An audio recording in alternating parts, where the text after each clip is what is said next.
ಆತ್ಮೀಯ ಧ್ಯಾನ ಮಿತ್ರ, ಆತ್ಮೀಯ ಬಂಧುಗಳೇ, ಮಹಾವತಾರ್ ಫೌಂಡೇಶನ್ ವತಿಯಿಂದ ನಡೆಯುತ್ತಿರುವಂತಹ ಧ್ಯಾನ, ಸ್ವಾಸ್ಥ್ಯ, ಸಮಗ್ರ ಆರೋಗ್ಯ ಮುಂತಾದ ಎಲ್ಲ ರೀತಿಯಲ್ಲಿ ನಮ್ಮನ್ನ ನಾವು ಪರಿಪೂರ್ಣಗೊಳಿಸುವಂತಹ ಕಾರ್ಯಕ್ರಮಗಳನ್ನು ನೀಡ್ತಾ ಇರುವಂತಹ ಮಹಾವತಾರ್ ಫೌಂಡೇಶನ್ ಅವರಿಗೆ ತುಂಬು ಹೃದಯದ ಧನ್ಯವಾದಗಳನ್ನ ತಿಳಿಸ್ತಾ, ನಮ್ಮ ಈ ಒಂದು ವಿಷಯದ ಪ್ರಾರಂಭಕ್ಕಿಂತ ಮುಂಚೆ ಗುರುಗಳಾದಂತಹ ಬ್ರಹ್ಮರ್ಷಿ ಪಿತಾಮಹ ಡಾಕ್ಟರ್ ಸುಭಾಷ್ ಪತ್ರಿಜಿಯವರ ಮಹಾ ಚೈತನ್ಯಕ್ಕೆ ಅನಂತ ಆತ್ಮ ಪ್ರಣಾಮಗಳನ್ನು ಸಲ್ಲಿಸ್ತಾ, ಹಾಗೆ ಈ ಕಾರ್ಯಕ್ರಮಕ್ಕೆ ಆಹ್ವಾನ ನೀಡಿರ್ತಕ್ಕಂಥ ಮಾಲಿನಿ ಮೇಡಮ್ ಅವರಿಗೆ ತುಂಬು ಹೃದಯದ ಧನ್ಯವಾದಗಳು ತಿಳಿಸ್ತಾ, ಆತ್ಮೀಯ ಮಿತ್ರರೇ, ನಾನು ನಿನ್ನೆ ಭಾಗವಹಿಸಬೇಕಾಗಿತ್ತು,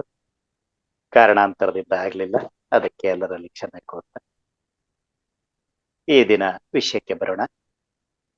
ವಿಷಯ ದೇಹ ಮತ್ತು ಮನಸ್ಸು, ಅವೆರಡರ ನಡುವಿನ ಸಂಪರ್ಕ ಹೇಗಿರುತ್ತೆ, ಅದು ಆರೋಗ್ಯವನ್ನ ಉಂಟು ಮಾಡಲು ಸಹಕಾರಿಯೇ ಅಥವಾ ವಿನಾಶಕಾರಿಯೇ ಎಂಬುದನ್ನ ಸ್ವಲ್ಪ ನೋಡೋಣ, ಜಾಸ್ತಿ ಅಲ್ಲ. ಸೊ ದೇಹ ಮತ್ತು ಮನಸ್ಸು ಇವೆರಡು ಬಹಳ ನಿಕಟವಾದ ಸಂಪರ್ಕವನ್ನ ಹೊಂದಿರತಕ್ಕಂತಹ ಮಾನವನ ಎರಡು ಅಂಶಗಳು. ನಾವು ಸಾಮಾನ್ಯವಾಗಿ ಅರಿತುಕೊಳ್ಳುವಾಗ, ಮಾನವನನ್ನ ಅರ್ಥ ಮಾಡ್ಕೊಳ್ಳುವಾಗ ದೇಹ ಹೆಚ್ಚಾಗಿ ಭಾವಿಸ್ತೇವೆ, ಆ ನಂತರ ಮನಸ್ಸಿಗೆ ಹೋಗ್ತೇವೆ. ಅಂದ್ರೆ ಸಾಮಾನ್ಯ ಜನರು ಹೆಚ್ಚಿನ ಪಾಲು ದೇಹದ ಕಡೆಯೇ ಗಮನ ಕೊಡ್ತಾರೆ, ದೇಹವನ್ನೇ ಗುರುತಿಸ್ತಾರೆ, ದೇಹವೇ ಅವರಿಗೆ ಮುಖ್ಯ ಎಂಬ ಭಾವವಿರುತ್ತೆ. ಅವರಿಗೆ ಮನಸ್ಸು ಕೂಡ ಅಷ್ಟಾಗಿ ಅರಿವಿಗೆ ಬರುವುದೇ ಇಲ್ಲ. ದೇಹದ ಒಳಗೆ ಮನಸ್ಸಿದೆ, ಅದೇ ನಮ್ಮನ್ನ ಎಲ್ಲ ಕ್ರಿಯೆಗಳಿಗೆ ತೊಡಗಿಸುತ್ತದೆ, ನಾವು ಅದರ ಹಿಡಿತದಲ್ಲಿರುತ್ತೇವೆ ಅನ್ನುವಂಥ ಭಾವ ಅಷ್ಟಾಗಿರುವುದಿಲ್ಲ. ಸೊ ಈ ದೇಹ ಮತ್ತು ಮನಸ್ಸು ನಮಗೆ ಅಂದ್ರೆ ಹೆಚ್ಚು ಹೆಚ್ಚು ಆಳವಾಗಿ ತಿಳ್ಕೊಳ್ತಾ ಹೋದಾಗ ಬೇರೆ ಬೇರೆ ಅನ್ನಿಸಿದರೂ ಕೂಡ ಅವೆರಡು ಬಹಳ ನಿಖರವನ್ನ ಹೊಂದಿವೆ. ಒಂದನ್ನ ಬಿಟ್ಟು ಇನ್ನೊಂದಿಲ್ಲ, ಅವೆರಡು ಒಂದರೊಳಗೆ ಇರುವಂಥವು. ಅವು ಬಹಳ ಸಮಗ್ರವಾಗಿವೆ. ಸಂಕೀರ್ಣವಾಗಿವೆ ಅಂದ್ರೆ ಬೇರೆ ಬೇರೆ ಮಾಡ್ಲಿಕ್ಕೆ ಆಗದೇ ಇರುವಂತ ಸ್ಥಿತಿಯಲ್ಲಿ ಅವಿವೆ. ಹಾಗಾಗಿ ನಾವು ದೇಹ ಮತ್ತು ಮನಸ್ಸು ಬಹಳ ನಿಕಟವಾದ ಸಂಬಂಧ, ಹತ್ತಿರದ ಸಂಬಂಧ, ಒಂದನ್ನೊಂದು ಬೇರ್ಪಡಿಸಲಾಗದೇ ಇರುವಷ್ಟು ಸಂಬಂಧವನ್ನ ಹೊಂದಿವೆ. ಹಾಗಾಗಿ ಈ ದೇಹ ಮನಸ್ಸುಗಳನ್ನ ನಾವು ಅರ್ಥ ಮಾಡಿಕೊಂಡು, ಗೌರವಿಸಿಕೊಂಡು, ಪ್ರೀತಿಸಿಕೊಂಡು, ಆನಂದದಿಂದ ಜೀವಿಸುತ್ತಾ ಹೋದಾಗ ನಾವು ಆರೋಗ್ಯದಾಯಕವಾದ, ಸುಖದಾಯಕವಾದ, ಆನಂದದ ಜೀವನವನ್ನ ಜೀವಿಸ್ತೇವೆ. ಅದನ್ನ ಬಿಟ್ಟು ದೇಹವೇ ಬೇರೆ, ಮನಸ್ಸೇ ಬೇರೆ, ನಾನೇ ಬೇರೆ ಎನ್ನುವಂತ ಭಾವಗಳಲ್ಲಿ ಬೇರೆ ಬೇರೆಯಾಗಿ ನೋಡುತ್ತಾ ಹೋದಾಗ ನಾವು ಖಂಡಿತ ಸಮಸ್ಯೆಗಳಿಗೆ ಸಿಕ್ಕಿಕೊಳ್ಳುತ್ತೇವೆ. ಅದಕ್ಕಾಗಿ ಎಲ್ಲವನ್ನ ಸಮತೋಲನಗೊಳಿಸಿಕೊಂಡು ಹೋಗುವಂತಹ, ಎಲ್ಲವನ್ನ ಅರಿತು ಸಮರಸ ಭಾವದೊಂದಿಗೆ ಮುನ್ನಡೆಯುವುದೇ ನಮ್ಮ ಆರೋಗ್ಯದ ಲಕ್ಷಣವಾಗಿರುತ್ತದೆ. ಆದ್ದರಿಂದ ನಾವು ದೇಹದ ಬಗ್ಗೆ ಸ್ಪಷ್ಟವಾಗಿ ತಿಳಿದುಕೊಳ್ಳಬೇಕು. ದೇಹ ವೈಜ್ಞಾನಿಕವಾಗಿ ರಚನೆಯಾಗಿರ್ತಕ್ಕಂತಹ ಹಲವು ಭಾಗಗಳಿಂದ ಕೂಡಿರ್ತಕ್ಕಂಥ ಅದ್ಭುತ ಸೃಷ್ಟಿ. ಎಂಥ ಆಧುನಿಕ ವಿಜ್ಞಾನಕ್ಕೂ ಕೂಡ ಈ ದೇಹದ ಅದ್ಭುತ ಸೃಷ್ಟಿಯನ್ನ ಸಂಪೂರ್ಣವಾಗಿ ಅರಿಯಲು ಸಾಧ್ಯವಿಲ್ಲ. ಹಾಗಾಗಿ ಈ ದೇಹದ ಅರಿವನ್ನ ಹೊಂದಬೇಕೆಂದರೆ ನಾವು ನಮ್ಮ ದೇಹವನ್ನ ಗೌರವಿಸ್ಕೋಬೇಕು, ಪ್ರೀತಿಸಿಕೊಳ್ಳಬೇಕು, ದೇಹವನ್ನ ಮಿತ್ರನಂತೆ ನೋಡಿಕೊಳ್ಳಬೇಕು. ಅಂದ್ರೆ ನಮ್ಮ ದೇಹದ ಜೊತೆಗೆ ನಾವು ಸ್ನೇಹ ಭಾವ ಅಥವಾ ಒಂದು ರೀತಿ ನಮ್ಮನ್ನ ನಾವು ನಮ್ಮ ದೇಹದ ಗುಣಲಕ್ಷಣಗಳನ್ನೆಲ್ಲ ಅರಿತುಕೊಳ್ಳುವಂತಹ, ಅವುಗಳನ್ನ ಪ್ರೀತಿಸುವಂತಹ, ಗೌರವಿಸುವಂತಹ ಭಾವನೆಗಳನ್ನ ಬೆಳೆಸ್ಬೇಕು. ಏಕೆ ಅಂದ್ರೆ ದೇಹ ನಮ್ಮ ಮಿತ್ರನೇ ಹೊರತು ಶತ್ರುವಂತೂ ಅಲ್ಲವೇ ಅಲ್ಲ. ಆದ್ರಿಂದ ದೇಹವನ್ನ ನಾವು ಗೌರವಿಸ್ತೀವಿ. ಅದಕ್ಕೋಸ್ಕರ ಜನ ಏನ್ ಮಾಡ್ತಾರೆ ಅಂತ ಹೇಳಿದ್ರೆ, ನಾನೇ ದೇಹ ಎನ್ನುವಂತ ಭಾವನೆಯಲ್ಲಿ ಇರ್ತಾರೆ. ಆ ದೇಹಕ್ಕೆ ಒಂದು ಹೆಸರು, ಆ ದೇಹದ ಸೌಂದರ್ಯವನ್ನ ನೋಡ್ಕೊಳ್ತಕ್ಕಂಥದ್ದು, ಆ ಸೌಂದರ್ಯದ ಲಕ್ಷಣಗಳನ್ನ ಗುರುತಿಸ್ಕೊಳ್ಳುವಂಥದ್ದು ಅದು ಬಹಳ ಮುಖ್ಯವಾಗಿದೆ. ಹಾಗಾಗಿ ದೇಹದಲ್ಲಿ ಏನಾದರೂ ಊನಗಳಿದ್ರೆ, ಕೊರತೆಗಳಿದ್ರೆ, ತೊಂದರೆಗಳಿದ್ರೆ ಆ ಜನ ಬಹಳಷ್ಟು ದುಃಖಿಸ್ತಾರೆ, ಬಾಧೆ ಪಡ್ತಾರೆ, ನೊಂದ್ಕೊಳ್ತಾರೆ. ಹಾಗಾಗಿ ಅವರು ಜೀವನವೆಲ್ಲ ಸಮಸ್ಯೆಗಳನ್ನ ಎದುರಿಸ್ತಾ ಹೋಗ್ತಾರೆ. ಸೊ ಹಾಗಾಗಿ ದೇಹದ ಬಗ್ಗೆ ಗೌರವ, ದೇಹದ ಬಗ್ಗೆ ಪ್ರೀತಿ ಇರಬೇಕು. ಅದಕ್ಕೆ ಬಸವಣ್ಣವ್ರು ಹೇಳಿದ್ರು, ದೇಹವೇ ದೇವಾಲಯ. ಅದನ್ನ ನಾವು ದೇವಾಲಯದಂತೆ ಪವಿತ್ರವಾಗಿ, ಪರಿಶುದ್ಧವಾಗಿ, ಸ್ವಸ್ಥ ರೀತಿಯಲ್ಲಿ ಪ್ರೀತಿಯಿಂದ ಇಟ್ಟುಕೊಳ್ಳಬೇಕು. ಅದಕ್ಕೆ ಬೇಕಾದಂತ ಆಹಾರ, ವಿಹಾರ, ವ್ಯಾಯಾಮ ಎಲ್ಲವನ್ನ ಅಚ್ಚುಕಟ್ಟಾಗಿ ನಿರ್ವಹಿಸುತ್ತಾ ಹೋದರೆ ದೇಹ ಅತ್ಯಂತ ಸ್ವಸ್ಥತೆಯಿಂದ ದೃಢಕಾಯವಾಗಿ ಇರುತ್ತೆ. ಹಾಗಾಗಿ ದೇಹದ ಬಗ್ಗೆ ಸ್ಪಷ್ಟ ಕಲ್ಪನೆ ಇರಬೇಕು, ದೇಹದ ಬಗ್ಗೆ ಗೌರವ ಇರಬೇಕು. ಇನ್ನ ಮನಸ್ಸಿನ ಬಗ್ಗೆ ಬಂದ್ರೆ, ಮನಸ್ಸು ಅತ್ಯಂತ ಶಕ್ತಿಶಾಲಿಯಾದದ್ದು.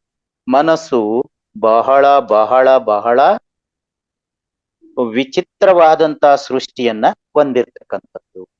ಅದು ಗಾರುಡಿಗನಂತೆ ಅತ್ಯಂತ ಶ್ರೇಷ್ಠವಾದಂತಹ ಕೆಲಸವನ್ನ ಮಾಡ್ತಾ ಬರುತ್ತೆ. ಹಾಗಾಗಿ ಆ ಮನಸ್ಸು ನಮ್ಮನ್ನ ಅತ್ಯುತ್ತಮವಾಗಿ, ಶ್ರೇಷ್ಠರಾಗಿಯೂ ರೂಪಿಸಬಹುದು, ಇಲ್ಲವೇ ಅತ್ಯಂತ ನಿಕೃಷ್ಟನಾಗಿ ಹೀನಾಯವಾದ ವ್ಯಕ್ತಿಯಾಗಿಯೂ ರೂಪಿಸಬಹುದು. ಅಂದರೆ ಮನಸ್ಸು ಕಾಯಿಲೆಯನ್ನ ಸೃಷ್ಟಿಸಲು ಬಲ್ಲದು, ಕಾಯಿಲೆಯನ್ನ ಹೋಗಲಾಡಿಸಲು ಬಲ್ಲದು. ಅಥವಾ ಮನಸ್ಸು ನಮ್ಮನ್ನ ಅತ್ಯಂತ ಸುಂದರನಾದವನು ಅಂತಲೂ ಭಾವಿಸ್ಬೋದು, ಅಥವಾ ಕುರೂಪವುಳ್ಳವನು ಎಂಬುದಾಗಿ ಭಾವಿಸ್ಬೋದು. ಅದ್ಭುತವಾದ ದೇಹವನ್ನ ಹೊಂದಿದ್ದರೂ ನಮ್ಮ ಮನಸ್ಸು ನಮ್ಮ ಕ್ರಿಯೆಗಳ ಮೂಲಕ ಸೋಲುವುದಕ್ಕೂ ಗೆಲ್ಲುವುದಕ್ಕೂ, ಆರೋಗ್ಯದಾಯಕವಾಗಿರುವುದಕ್ಕೂ ಅಥವಾ ಅನಾರೋಗ್ಯದ ಸಮಸ್ಯೆಗಳಿಗೆ ಒಳಗಾಗುವುದಕ್ಕೂ, ಎರಡಕ್ಕೂ ಅದು ಕಾರಣೀಭೂತವಾಗುತ್ತದೆ. ಆದ್ದರಿಂದ ಮನಸ್ಸು ಬಹಳ ಬಹಳ ಪರಿಶುದ್ಧವಾದ ರೀತಿಯಲ್ಲಿ ಇಟ್ಟುಕೊಳ್ಳುವಂಥದ್ದು ಬಹಳ ಬಹಳ ಮುಖ್ಯ. ಅಂತ ಮನಸ್ಸನ್ನ ಪರಿಶುದ್ಧವಾಗಿ ಇಟ್ಟುಕೊಳ್ಳಬೇಕೆಂದರೆ ಆಲೋಚನೆಗಳು, ಭಾವನೆಗಳು, ಕಲ್ಪನೆಗಳು, ಊಹೆಗಳು ಇವು ಸರಿಯಾದ ರೀತಿಯಲ್ಲಿ ಇರಬೇಕು. ಆ ಮನಸ್ಸು ಭಾವನೆಗಳನ್ನ ಸರಿಯಾದ ರೀತಿಯಲ್ಲಿ ಇಟ್ಕೊಂಡಿದ್ದೆ ಆದ್ರೆ ನಾವು ಆನಂದದಿಂದ ಜೀವಿಸ್ತೇವೆ.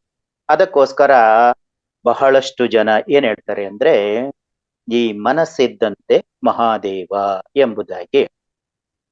ಹಾಗೆ ಈ ಒಂದು ಮಾನವ ಪ್ರಪಂಚದಲ್ಲಿ ಮಾನವನಾಗಬೇಕಾದರೆ ಅವನು ಮನಸ್ಸಿರಲೇಬೇಕು. ಆ ಮನಸ್ಸಿನಿಂದಲೇ ನಮ್ಮ ದೇಹಕ್ಕೆ 170ರಷ್ಟು ಕಾಯಿಲೆಗಳು ಬರ್ತವೆ. ಮನಸ್ಸಿನಿಂದಲೇ 170ರಷ್ಟು ಕಾಯಿಲೆಗಳು ಬರ್ತವೆ. ಅಂದ್ರೆ ಒಳ್ಳೆಯ ಆಲೋಚನೆಗಳು, ಒಳ್ಳೆಯ ಭಾವನೆಗಳು, ಒಳ್ಳೆಯ ಕಲ್ಪನೆಗಳು, ಒಳ್ಳೆಯ ನಂಬಿಕೆಗಳು, ಸಕಾರಾತ್ಮಕವಾದಂತಹ ಜೀವನ ವಿಧಾನ, ಸಂತೋಷ ಮತ್ತೆ ಪ್ರೇಮ, ಈ ರೀತಿಯ ಭಾವನೆಗಳು ನಮ್ಮಲ್ಲಿ ಇದ್ದರೆ ನಮಗೆ ದೀರ್ಘವಾದ ಆಯಸ್ಸು ಬರುತ್ತೆ, ಹೃದಯದ ರಕ್ತನಾಳ ಪರಿಶುದ್ಧವಾಗ್ತಾ ಹೋಗುತ್ತೆ, ಪ್ರತಿರಕ್ಷಣಾ ವ್ಯವಸ್ಥೆ ನಮ್ಮಲ್ಲಿ ಹೆಚ್ಚಾಗ್ತಾ ಹೋಗುತ್ತೆ, ಸಂತೃಪ್ತಿಯ ಭಾವನೆಗಳು ಮೂಡ್ತವೆ. ಹಾಗಾಗಿ ಸಕಾರಾತ್ಮಕವಾಗಿರ್ತಕ್ಕಂತಹ ಮನಸ್ಸನ್ನ ರೂಢಿಸಿಕೊಳ್ಳೋದು, ಸಕಾರಾತ್ಮಕ ಆಲೋಚನೆಗಳನ್ನು ಮಾಡೋದು, ಸರಿಯಾದ ನಂಬಿಕೆಗಳನ್ನ ಇಟ್ಟುಕೊಳ್ಳೋದು ಬಹಳ ಬಹಳ ಮುಖ್ಯ. ಅದೇ ಮನಸ್ಸು ನಕಾರಾತ್ಮಕವಾಗಿ ಆಲೋಚಿಸಿದರೆ, ನಕಾರಾತ್ಮಕ ಭಾವನೆಗಳನ್ನ ನಂಬಿಕೆಗಳನ್ನ ಇಟ್ಟುಕೊಂಡರೆ ಒತ್ತಡ, ಆತಂಕ, ಉದ್ವೇಗ, ಚಿಂತೆ, ಕೋಪ ಮುಂತಾದಂತಹ ಒಂದು ರೀತಿಯ ಅನಾರೋಗ್ಯಕರವಾದ ವಿಕೃತವಾದಂತಹ ಕಷ್ಟಗಳಿಗೆ ನಾವು ಗುರಿಯಾಗ್ತೇವೆ. ಅಂದ್ರೆ ಮನಸ್ಸನ್ನ ಸರಿಯಾಗಿ ನಿರ್ವಹಣೆ ಮಾಡದಿದ್ದರೆ ಅನಾರೋಗ್ಯದ ಸಮಸ್ಯೆಗಳಿಗೆ ಎದುರಾಗ್ತೇವೆ. ಸೊ ಅಂದ್ರೆ ಅದಕ್ಕೋಸ್ಕರನೇ ಬ್ಲಡ್ ಪ್ರೆಷರು, ಶುಗರು, ಕ್ಯಾನ್ಸರು, ಉಬ್ಬಸ ರೋಗ, ಸಂಧಿವಾತ ಮುಂತಾದಂಥವೆಲ್ಲ ರೋಗಗಳು ಮನಸ್ಸಿನಿಂದಲೇ ಹೆಚ್ಚಾಗಿ ಬರುತ್ತವೆ. ಹಾಗಾಗಿ ಈ ಮನಸ್ಸು ಮತ್ತು ದೇಹ ಇವೆರಡನ್ನೂ ಅರಿತು ಹೊಂದಾಣಿಕೆ ಮಾಡಿಕೊಂಡು ಸರಿಯಾದ ಸ್ಥಿತಿಯಲ್ಲಿ ಇರಿಸಿಕೊಂಡು ಜೀವಿಸುವುದೇ ಅತ್ಯಂತ ಶ್ರೇಷ್ಠವಾದ ಜೀವನ. ಅದಕ್ಕೆ ಗ್ರೀಕರ ಹಾಗೂ ವಿಶ್ವದಲ್ಲೆಲ್ಲ ಪ್ರಸಿದ್ಧವಾಗಿರುವಂತಹ ಒಂದು ನುಡಿ ಏನಪ್ಪಾ ಅಂದ್ರೆ, sound mind, sound body in a sound mind, sound body in a sound mind. ಅಂದ್ರೆ ದೃಢವಾದ ದೇಹದಲ್ಲಿ ದೃಢವಾದ ಮನಸ್ಸು ಇದೆ, ಶಕ್ತಿದಾಯಕ ದೇಹದಲ್ಲಿ ಶಕ್ತಿದಾಯಕ ಮನಸ್ಸು ಇದೆ ಎಂಬುದನ್ನ ಬಹಳ ಚೆನ್ನಾಗಿ ನಾವು ಅರ್ಥ ಮಾಡಿಕೊಂಡು ಎರಡನ್ನೂ ಸಮತೋಲನ ಸ್ಥಿತಿಯಲ್ಲಿ ತೆಗೆದುಕೊಂಡು ಹೋಗ್ತಕ್ಕಂಥದ್ದು ನಮ್ಮ ಪ್ರಮುಖವಾದ ಜೀವನ ಶೈಲಿ ಆಗಬೇಕು. ಏಕೆಂದರೆ ಅವೆರಡು ಬಹಳ ನಿಕಟವಾದ ಸಂಬಂಧ ಇವೆ. ಆ ನಿಕಟವಾದ ಸಂಬಂಧ ಹೇಗಿರುತ್ತೆ ಅಂತ ಹೇಳಿದ್ರೆ, ಮನಸ್ಸು ಮತ್ತು ದೇಹಗಳು ಎರಡೂ ಕೂಡ ತಮ್ಮ ನರವ್ಯೂಹಗಳ ಮೂಲಕ, ಹಾರ್ಮೋನುಗಳ ಮೂಲಕ, ಸಂದೇಶವಾಹನಕಗಳ ಮೂಲಕ ಸಂಕೀರ್ಣವಾದ ಸಂಪರ್ಕ ಜಾಲದೊಂದಿಗೆ ಪರಸ್ಪರ ಸಂಪರ್ಕವನ್ನ ಉಂಟು ಮಾಡುತ್ತವೆ. ಅವು ನರಗಳ ಮೂಲಕ ಸಂದೇಶಗಳನ್ನು ಕಳಿಸ್ತವೆ. ಹಾರ್ಮೋನುಗಳ ಉತ್ಪಾದನೆಯ ಮೂಲಕ ಪರಸ್ಪರ ಸಂದೇಶಗಳನ್ನ ಕೊಡ್ತವೆ. ಹೀಗೆ ಆ ಜಾಲ ಬಹಳ ಸಂಕೀರ್ಣವಾದ, ನಮ್ಮ ಭಾವನೆಗೆ ತಕ್ಕಂತೆ ನಮ್ಮ ದೇಹ ಪ್ರತಿಕ್ರಿಯಿಸ್ತಾ ಹೋಗುತ್ತೆ. ಅದಕ್ಕೋಸ್ಕರ ಆ ಸಂದೇಶಗಳನ್ನ ಅರಿತುಕೊಂಡು ನಾವು ಜೀವಿಸುವುದು ಬಹಳ ಬಹಳ ಮುಖ್ಯ. ಯಾಕೆಂದ್ರೆ ಮನಸ್ಸು ಮತ್ತು ದೇಹ ಹೊಂದಿರ್ತಕ್ಕಂಥ ಈ ಮಾನವ ಯಾವಾಗಲೂ ಕಾಯಿಲೆಯಲ್ಲೇ ಇರ್ತಾನೆ. ಅದಕ್ಕೆ ಓಶೋ ಅವ್ರು ಏನ್ ಹೇಳ್ತಾರೆ ಅಂದ್ರೆ, ಮಾನವನೇ ಒಂದು ಕಾಯಿಲೆ ಅಂತ ಹೇಳ್ತಾರೆ. ಮಾನವ ಇರುವುದೇ ಒಂದು ಕಾಯಿಲೆಯ ರೀತಿಯಲ್ಲಿ. ಯಾಕೆ ಅಂದ್ರೆ ಅವನು ಯಾವಾಗಲೂ ಅಸಾಧ್ಯವಾದುದನ್ನ ಸಾಧಿಸಬೇಕೆಂಬ ಹಂಬಲದಲ್ಲಿರ್ತಾನೆ. ತನ್ನಲ್ಲಿ ಏನಿದೆಯೋ ಅದರಲ್ಲಿ ತೃಪ್ತಿ ಪಡದೆ ಇಲ್ಲದಿರುವುದನ್ನ ಪಡೆಯಬೇಕೆಂಬ ಕಾತರದಲ್ಲೇ ಇರ್ತಾನೆ. ಚಡಪಡಿಕೆಯಲ್ಲೇ ಇರ್ತಾನೆ, ಅತೃಪ್ತಿಯಲ್ಲೇ ಇರ್ತಾನೆ, ಕೋಪದಲ್ಲೇ ಇರ್ತಾನೆ. ಹಾಗಾಗಿ ಅವನು ಯಾವತ್ತೂ ತೃಪ್ತಿ ಇರುವುದಿಲ್ಲವೋ ಆಗ ಅವನು ಸಮಸ್ಯೆಯಲ್ಲಿದ್ದಾನೆ. ಯಾವತ್ತೂ ಸಮಾಧಾನ ಇರೋದಿಲ್ವೋ ಆಗ ಚಡಪಡಿಕೆಯಲ್ಲಿರ್ತಾನೆ, ಒತ್ತಡದಲ್ಲಿರ್ತಾನೆ, ರೋಗಕ್ಕೆ ಗುರಿಯಾಗ್ತಾನೆ. ಅದಕ್ಕೋಸ್ಕರ ಅವನೇ ಒಂದು ಸಮಸ್ಯೆ, ಅವನೇ ಒಂದು ರೋಗ ಅಂತ ಹೇಳಿ.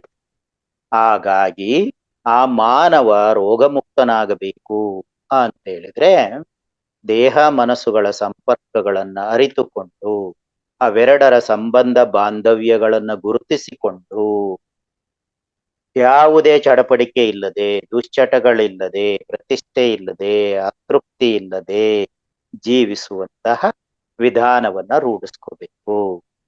ಹೇಗೆ ಎಂದರೆ, ನಮ್ಮ ಮಾನವನಿಗೆ ಅಂತ ಒಂದು ವಿಶಿಷ್ಟವಾದ ಶಕ್ತಿ ಇದೆ. ಮನಸ್ಸು ಮತ್ತು ದೇಹಗಳಲ್ಲಿ ಧನಾತ್ಮಕವಾದಂತಹ, ಸಕಾರಾತ್ಮಕವಾದಂತಹ ಶಕ್ತಿಯನ್ನ ವೃದ್ಧಿಸಿಕೊಳ್ಳುವಂತಹ, ಆರೋಗ್ಯದ ಮನಸ್ಥಿತಿಯನ್ನ ನಿರ್ವಹಣೆ ಮಾಡುವಂತಹ ಸಾಮರ್ಥ್ಯ ಮಾನವನಿಗೆ ಇದೆ. ಹಾಗಾಗಿ ಆ ಸಾಮರ್ಥ್ಯವನ್ನ ಅರಿತು ಅವನು ತನ್ನ ಜೀವನ ಶೈಲಿಯನ್ನ ರೂಪಿಸಿಕೊಳ್ಳಬೇಕು. ಹಾಗೆ ಮಾನವನಿಗೆ ಅನಾರೋಗ್ಯ ಅನ್ನುವಂಥದ್ದು, ಕಾಯಿಲೆ ಅನ್ನುವಂಥದ್ದು ಆತ್ಮದ ಕಂಪನಗಳ ಮೂಲಕವೇ ಒಳಗಿನಿಂದಲೇ ಬರುವಂಥದ್ದು. ಈ ಕಾಯಿಲೆಗಳ ಅಂತಿಮ ಪರಿಣಾಮ ದೇಹದ ಮೇಲೆ ಕಾಣಿಸುವಂಥದ್ದು. ಏಕೆಂದರೆ ಈ ಸೃಷ್ಟಿಯಲ್ಲಿ ಅಧ್ಯಾತ್ಮ ವಿಜ್ಞಾನಿಗಳು ಏನ್ ಹೇಳ್ತಾರೆ ಅಂತ ಹೇಳಿದ್ರೆ, ಯಾವುದೇ ಒಂದು ಕಾಯಿಲೆ ಆಗ್ಲಿ, ಯಾವುದೇ ಒಂದು ರೋಗ ಆಗ್ಲಿ, ಮೊದಲು ಬ್ರಹ್ಮಾಂಡದ ಸುಪ್ತ ಸ್ಥಿತಿಯಲ್ಲಿ ಗೋಚರವಾಗುತ್ತದೆ.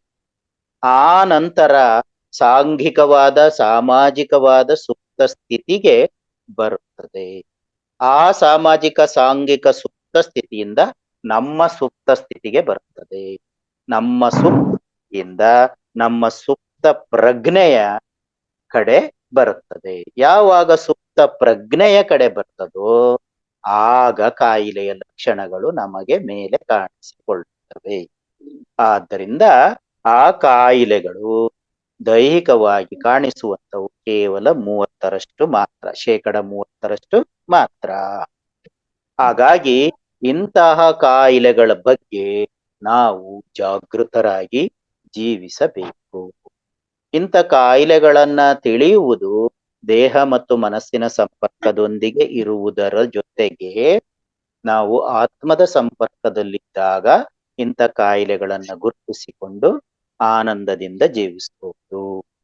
ಅಂದ್ರೆ ದೇಹ, ಮನಸ್ಸು, ಬುದ್ಧಿ, ಆತ್ಮ ಇವೆಲ್ಲವುಗಳ ನಡುವಿನ ಸಂಪರ್ಕವನ್ನ ಸಾಧಿಸುವಂತ ಜೀವನ ಶೈಲಿ ಅಭ್ಯಾಸಗಳು ನಮ್ಮೊಡನಿದ್ದರೆ ನಾವು ಆರೋಗ್ಯದ ಸ್ಥಿತಿಯನ್ನ ಸಂಪೂರ್ಣವಾಗಿ ಅರಿಯಬಹುದು. ಹಾಗಾಗಿ ಈ ಮನಸ್ಸು ಮತ್ತು ದೇಹದ ಒಂದು ವ್ಯವಸ್ಥೆಯನ್ನ, ಸಂಪರ್ಕವನ್ನ ನಾವು ಚೆನ್ನಾಗಿ ಅರಿತುಕೊಳ್ಳಬೇಕು. ಸೊ ಇದು ಬಹಳ ಬಹಳ ಮುಖ್ಯ. ಹಾಗೇನೆ ನಾವು ಈ ಒಂದು ವ್ಯವಸ್ಥೆಯಲ್ಲಿ ಹೇಗಿರ್ಬೇಕು ಅಂತ ಹೇಳಿದ್ರೆ ವಿಶೇಷವಾದಂತಹ ಗುಣಲಕ್ಷಣಗಳನ್ನ ಅಳವಡಿಸ್ಕೊಂಡು ಜೀವನವನ್ನ ನಡೆಸಬೇಕಾಗುತ್ತೆ. ಹೇಳ್ತಾರೆ 170ರಷ್ಟು ಕಾಯಿಲೆಗಳು 170ರಷ್ಟು ಕಾಯಿಲೆಗಳು ಮನಸ್ಸಿನಿಂದಲೇ ಬರುತ್ತವೆ. ಉದ್ವೇಗ, ಒತ್ತಡ, ಕೋಪ, ಅಸೂಯೆ ಮುಂತಾದಂತ ಗುಣಲಕ್ಷಣಗಳ ಮೂಲಕವೇ ನಾವು ಹೆಚ್ಚಿನ ಕಾಯಿಲೆಗಳನ್ನ ಪಡೆದುಕೊಳ್ತೇವೆ. ದೇಹಕ್ಕೆ ಬರ್ತಕ್ಕಂಥ ಕಾಯಿಲೆಗಳು ಕೇವಲ 30% ಮಾತ್ರ. ಅವು ಹೊರಗಿನಿಂದ ಬರ್ತಕ್ಕಂಥವು, ವಿಶೇಷವಾಗಿ ಅಪಘಾತಗಳಿಂದ, ಆಕಸ್ಮಿಕಗಳಿಂದ ಅಥವಾ ಪರಿಸರದ ಆಕಸ್ಮಿಕ ತೊಂದರೆಗಳಿಂದ ಬರ್ತಕ್ಕಂಥವು ದೇಹದ ಮೇಲೆ ಉಂಟಾಗುವಂತ ಕಾಯಿಲೆಗಳು. ಇಂಥ ಮನಸ್ಸು ಮತ್ತು ದೇಹಗಳಲ್ಲಿ ಬರ್ತಕ್ಕಂಥ ಕಾಯಿಲೆಗಳನ್ನ, ಅನಾರೋಗ್ಯದ ಸಮಸ್ಯೆಗಳನ್ನ ಗುರುತಿಸಲಿಕ್ಕೆ ಅವೆರಡರ ನಡುವಿನ ಸಂಬಂಧ ನಮಗೆ ತಿಳಿದಿರಬೇಕು. ಅಂದ್ರೆ ನಮ್ಮ ಮನಸ್ಸಿನ ಆಲೋಚನೆಗಳು ಈ ದೇಹದ ಮೇಲಿನ ಕ್ರಿಯೆಗಳಿಗೆ ಕಾರಣ ಆಗ್ತವೆ, ದೇಹದ ನಡವಳಿಕೆಗಳಿಗೆ ಕಾರಣ ಆಗ್ತವೆ. ಅಂದ್ರೆ ಉದಾಹರಣೆಗೆ ನಾವು ಕೋಪ ಮಾಡ್ಕೊಂಡ್ರೆ ಹಲ್ಲು ಕಚ್ತೇವೆ, ಕಣ್ಣು ಕೆಂಪು ಮಾಡ್ಕೊಳ್ತೇವೆ, ಕೈ ಮೈಯೆಲ್ಲ ಬಿಗಿಯಾಗಿ ಇಟ್ಕೊಳ್ತೇವೆ. ಹೀಗೆ ಒಂದು ಕೋಪದ ಭಾವ ನಮ್ಮಲ್ಲಿ ಉಟ್ಕೊಂಡ್ರೆ ಸಾಕು, ನಮ್ಮಲ್ಲಿ ದೇಹದ ಎಲ್ಲ ಕ್ರಿಯೆಗಳು ಬಹಳಷ್ಟು ವಿಚಿತ್ರವಾಗಿ ಕಂಗೊಳ್ಳುತ್ತವೆ. ಹಾಗಾಗಿ ಆ ಮನಸ್ಸಿನ ಒಂದು ಪ್ರಭಾವದಿಂದಲೇ ನಮಗೆ ಸಾಕಷ್ಟು ಕಾಯಿಲೆಗಳು ಬರುತ್ತವೆ. ಅದಕ್ಕೋಸ್ಕರ ಮನಸ್ಸನ್ನ ನಾವು ಸರಿಪಡಿಸ್ಕೋಬೇಕು. ಮನಸ್ಸಿಗೂ ದೇಹಕ್ಕೂ ಬಹಳ ನಿಕಟವಾದ ಸಂಬಂಧ ಇದೆ. ಅಂದ್ರೆ ಮನಸ್ಸಿನಂತೆ ನಮ್ಮ ದೇಹದ ಎಲ್ಲ ಚಟುವಟಿಕೆಗಳು ನಡೀತಾ ಇರ್ತವೆ. ಹಾಗಾಗಿ ಅವುಗಳನ್ನ ನಾವು ಚೆನ್ನಾಗಿ ಗುರುತಿಸ್ಕೊಂಡು ಮುಂದುವರಿತಾ ಹೋಗ್ಬೇಕು. ಅದಕ್ಕೋಸ್ಕರ ನಾವು ನಮ್ಮ ದೇಹದ ಎಲ್ಲಾ ಅನುಭವಗಳನ್ನ ನಾವು ಪಡೆದುಕೊಳ್ಳಲಿಕ್ಕೆ ಸಿದ್ಧರಾಗಿರ್ಬೇಕು. ಯಾಕೆ ಅಂತ ಹೇಳಿದ್ರೆ ನಾವು ನಮ್ಮ ದೇಹವನ್ನ ಪ್ರೀತಿಸ್ಕೊಳ್ಳೋದು ಕಲಿಬೇಕು. ಯಾವಾಗ ನಾವು ನಮ್ಮ ದೇಹವನ್ನ ಪ್ರೀತಿಸ್ತೇವೆ, ದೇಹದ ಎಲ್ಲ ರೀತಿಯ ಅಂಗಾಂಗಗಳನ್ನ ಗೌರವದಿಂದ ಕಾಣ್ತೇವೆ, ಆಗ ದೇಹದ ಚಟುವಟಿಕೆಗಳನ್ನ ಗಮನಿಸ್ಕೊಳ್ತೇವೆ ಅಂದ್ರೆ ನಾವು ದೇಹದ ಬಗ್ಗೆ ಹೆಚ್ಚು ಗಮನ ಕೊಡ್ತಿದ್ದೇವೆ, ದೇಹದ ಬಗ್ಗೆ ಹೆಚ್ಚು ಜಾಗೃತರಾಗಿದ್ದೇವೆ, ದೇಹವನ್ನ ನಾವು ಸಂಪೂರ್ಣವಾಗಿ ಅನುಭವಿಸ್ತಾ ಇದ್ದೇವೆ ಅನ್ನುವುದರ ಸಂಕೇತ ಆಗುತ್ತೆ. ಏಕೆ ಅಂತ ಹೇಳಿದ್ರೆ ದೇಹದ ಬಗ್ಗೆ ನಾವು ಕಾಳಜಿ ವಹಿಸ್ಲಿಲ್ಲ ಅಂದ್ರೆ ನಾವು ನಮ್ಮ ದೇಹದಲ್ಲಿ ಪ್ರೀತಿಯನ್ನ ಇಟ್ಕೊಂಡಿಲ್ಲ ಅಂತಲೇ. ಜೊತೆಗೆ ನಮ್ಮ ದೇಹದ ಬಗ್ಗೆ ಕಾಳಜಿ, ನಮ್ಮ ದೇಹದ ಬಗ್ಗೆ ನಮಗೆ ಪ್ರೀತಿಯನ್ನ ಹೊಂದಿರ್ಲಿಲ್ಲ ಅಂದ್ರೆ ಬೇರೆಯವರನ್ನು ಕೂಡ ಪ್ರೀತಿಸೋದಕ್ಕೆ ಸಾಧ್ಯವೇ ಆಗೋದಿಲ್ಲ. ಆದ್ದರಿಂದ ನಮ್ಮನ್ನ ನಾವು ಪ್ರೀತಿಸಿಕೊಳ್ಳೋದು ಕೂಡ ನಮ್ಮ ದೇಹದ ರಚನೆಯ ಬಗ್ಗೆ ನಾವು ತಿಳ್ಕೊಳ್ಳೋದಕ್ಕೆ ಅತ್ಯಂತ ಉಪಯುಕ್ತ ಆಗುತ್ತೆ. ಯಾವಾಗ ನಾವು ನಮ್ಮ ದೇಹವನ್ನ ಪ್ರೀತಿಸ್ತಾ ಬರ್ತೀವಿ, ಗೌರವಿಸ್ತಾ ಬರ್ತೀವಿ, ಆಗ ನಾವು ಶಾಂತಿಯಿಂದ, ನೆಮ್ಮದಿಯಿಂದ, ಆರಾಮದಾಯಕವಾಗಿ, ವಿಶ್ರಾಂತದಾಯಕವಾಗಿ ಜೀವನವನ್ನ ಮಾಡ್ತೇವೆ. ಆಗ ನಮ್ಮ ದೇಹವನ್ನ ಸಂಪೂರ್ಣವಾಗಿ ನಾವು ಅನುಭವಿಸುತ್ತೇವೆ. ಆದ್ದರಿಂದ ನಾವು ದೇಹದ ಬಗ್ಗೆ ಸರಿಯಾದ ಒಂದು ಅಭಿಮಾನ, ಪ್ರೀತಿಯನ್ನ ಇಟ್ಕೋಬೇಕು. ಹಾಗೆ ಮನಸ್ಸಿನ ಬಗ್ಗೆ ಕೂಡ ಅರಿವನ್ನ ಹೊಂದಬೇಕು. ಅಂದ್ರೆ ಮನಸ್ಸು ಬಹಳ ಚಂಚಲವಾದಂಥದ್ದು. ಮನಸ್ಸನ್ನ ಅರ್ಥ ಮಾಡ್ಕೊಳ್ಳೋದು ತುಂಬಾ ಕಷ್ಟ ಇರುತ್ತೆ. ಅಂತಹ ಮನಸ್ಸನ್ನು ಕೂಡ ಆಗಾಗ ನಮ್ಮ ಭಾವನೆಗಳು ಉದ್ರೇಕಗೊಂಡಾಗ ನಿಯಂತ್ರಣ ಮಾಡ್ಕೊಳ್ತಕ್ಕಂತಹ ಒಂದು ಜೀವನ ವಿಧಾನ ಅಳವಡಿಸ್ಕೊಂಡ್ರೆ ನಮ್ಮ ಮನಸ್ಸನ್ನ ಸ್ವಲ್ಪ ಮಟ್ಟಿಗೆ ಅರ್ಥ ಮಾಡ್ಕೊಳ್ಳೋದಕ್ಕೆ ಸಾಧ್ಯ ಆಗುತ್ತೆ.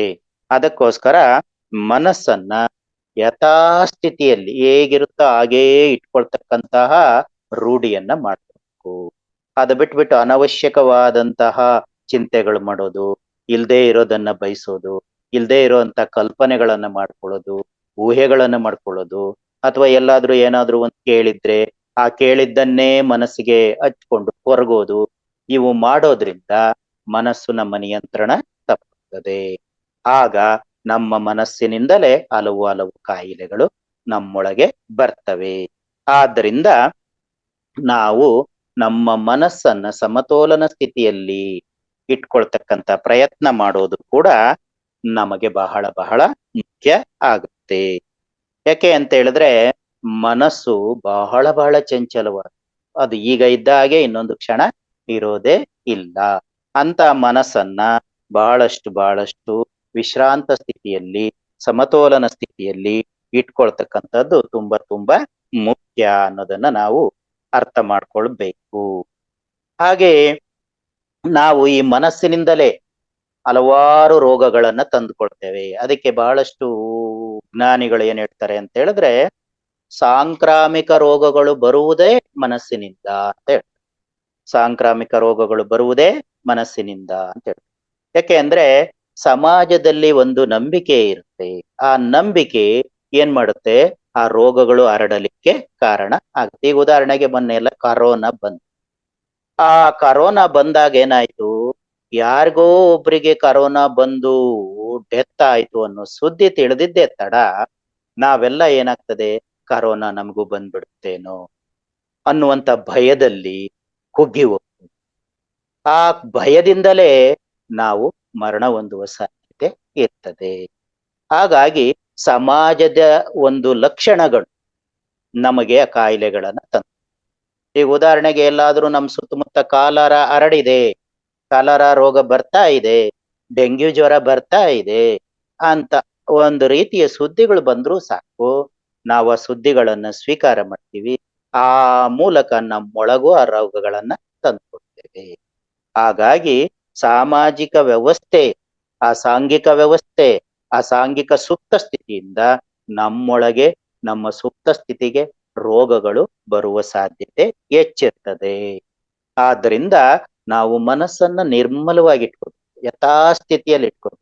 ಏನನ್ನೂ ತುಂಬಿಕೊಳ್ಳಲಿಕ್ಕೆ ಹೋಗಲೇಬಾರದು. ಆಗ ಮಾತ್ರ ನಾವು ನೆಮ್ಮದಿಯಿಂದ ಜೀವಿಸ್ಲಿಕ್ಕೆ ಅಥವಾ ಆರೋಗ್ಯದಿಂದ ಜೀವಿಸ್ಲಿಕ್ಕೆ ಸಾಧ್ಯ ಆಗುತ್ತೆ. ಹಾಗಾಗಿ ಮನಸ್ಸು ಮತ್ತು ದೇಹ ಎರಡಕ್ಕೂ ಬಿಡಿಸಲಾಗದ ಬಂಧ ಇರುತ್ತೆ. ಅವೆರಡು ಒಂದಕ್ಕೊಂದು ಸಂಬಂಧಪಟ್ಟಿರ್ತವೆ. ಒಂದರ ಕ್ರಿಯೆ ಇನ್ನೊಂದರ ಮೇಲೆ ಪರಿಣಾಮ ಬೀರುತ್ತೆ. ದೇಹದ ಕ್ರಿಯೆಗಳು ಮನಸ್ಸಿನ ಮೇಲೆ ಪ್ರಭಾವ ಬೀರ್ತವೆ, ಮನಸ್ಸಿನ ಕ್ರಿಯೆಗಳು ದೇಹದ ಮೇಲೆ ಪ್ರಭಾವ ಬೀರ್ತವೆ ಅನ್ನುವಂಥದ್ದನ್ನ ನಾವಿಲ್ಲಿ ಸ್ಪಷ್ಟವಾಗಿ ಅರ್ಥ ಮಾಡ್ತೀವಿ. ಹಾಗಾಗಿ ಈ ಮನಸ್ಸು ಮತ್ತು ದೇಹಗಳನ್ನ ಸ್ವಸ್ಥಿತಿಯಲ್ಲಿ ಇಟ್ಕೊಳ್ಳೋದಕ್ಕೆ, ಸ್ವಸ್ಥಿತಿ ಅಂತ ಹೇಳಿದ್ರೆ ಸ್ವಸ್ಥಿತಿ, ಸ್ವಸ್ಥಿತಿ ಅಂದ್ರೆ ನನ್ನ ಸ್ಥಿತಿ, ಅದೇ ಸ್ವಾಸ್ಥ್ಯ. ನನ್ನ ಸ್ಥಿತಿಯನ್ನ ನಾನು ಸಂಪೂರ್ಣವಾಗಿ ಉತ್ತಮವಾಗಿಟ್ಕೊಳ್ಳೋದು, ಸಂತೃಪ್ತಿದಾಯಕವಾಗಿ ಇಟ್ಕೊಳ್ಳೋದೇ ಸ್ವಾಸ್ಥ್ಯ. ಯಾವ ಕೊರತೆ ಇಲ್ದಂಗೆ, ಯಾವ ದೋಷ ಇಲ್ದಂಗೆ, ಅತೃಪ್ತಿ ಇಲ್ದಂಗೆ ಇರೋದೇ ಸಂತೃಪ್ತವಾದ ಸ್ಥಿತಿಯೇ ಸ್ವಸ್ಥಿತಿ. ಆ ಸ್ವಾಸ್ಥ್ಯ ಇಟ್ಕೋಬೇಕು ಅಂತ ಹೇಳಿದ್ರೆ ಕೆಲವೊಂದು ಕ್ರಮಗಳನ್ನ ನಾವು ಅನುಸರಿಸ್ಬೋದು.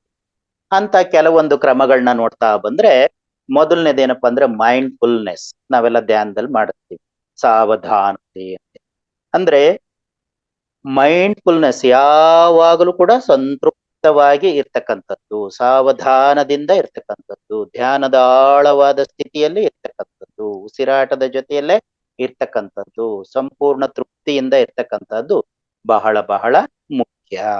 ಹಾಗಾಗಿ ಧ್ಯಾನದ ಮೂಲಕ ನಮ್ಮೊಳಗೆ ನಾವು ಸಂತೃಪ್ತವಾದ ಸಮಾಧಾನದ ಶಾಂತ ಸ್ಥಿತಿಯಲ್ಲಿ ಇರ್ತಕ್ಕಂತಹ ಸಾವಧಾನತೆಯನ್ನ ನಾವು ಅಳವಡಿಸ್ಕೊಂಡ್ರೆ ದೇಹ ಮನಸ್ಸು ಸ್ವಸ್ಥತೆಯನ್ನ ಹೊಂದುತ್ತೆ.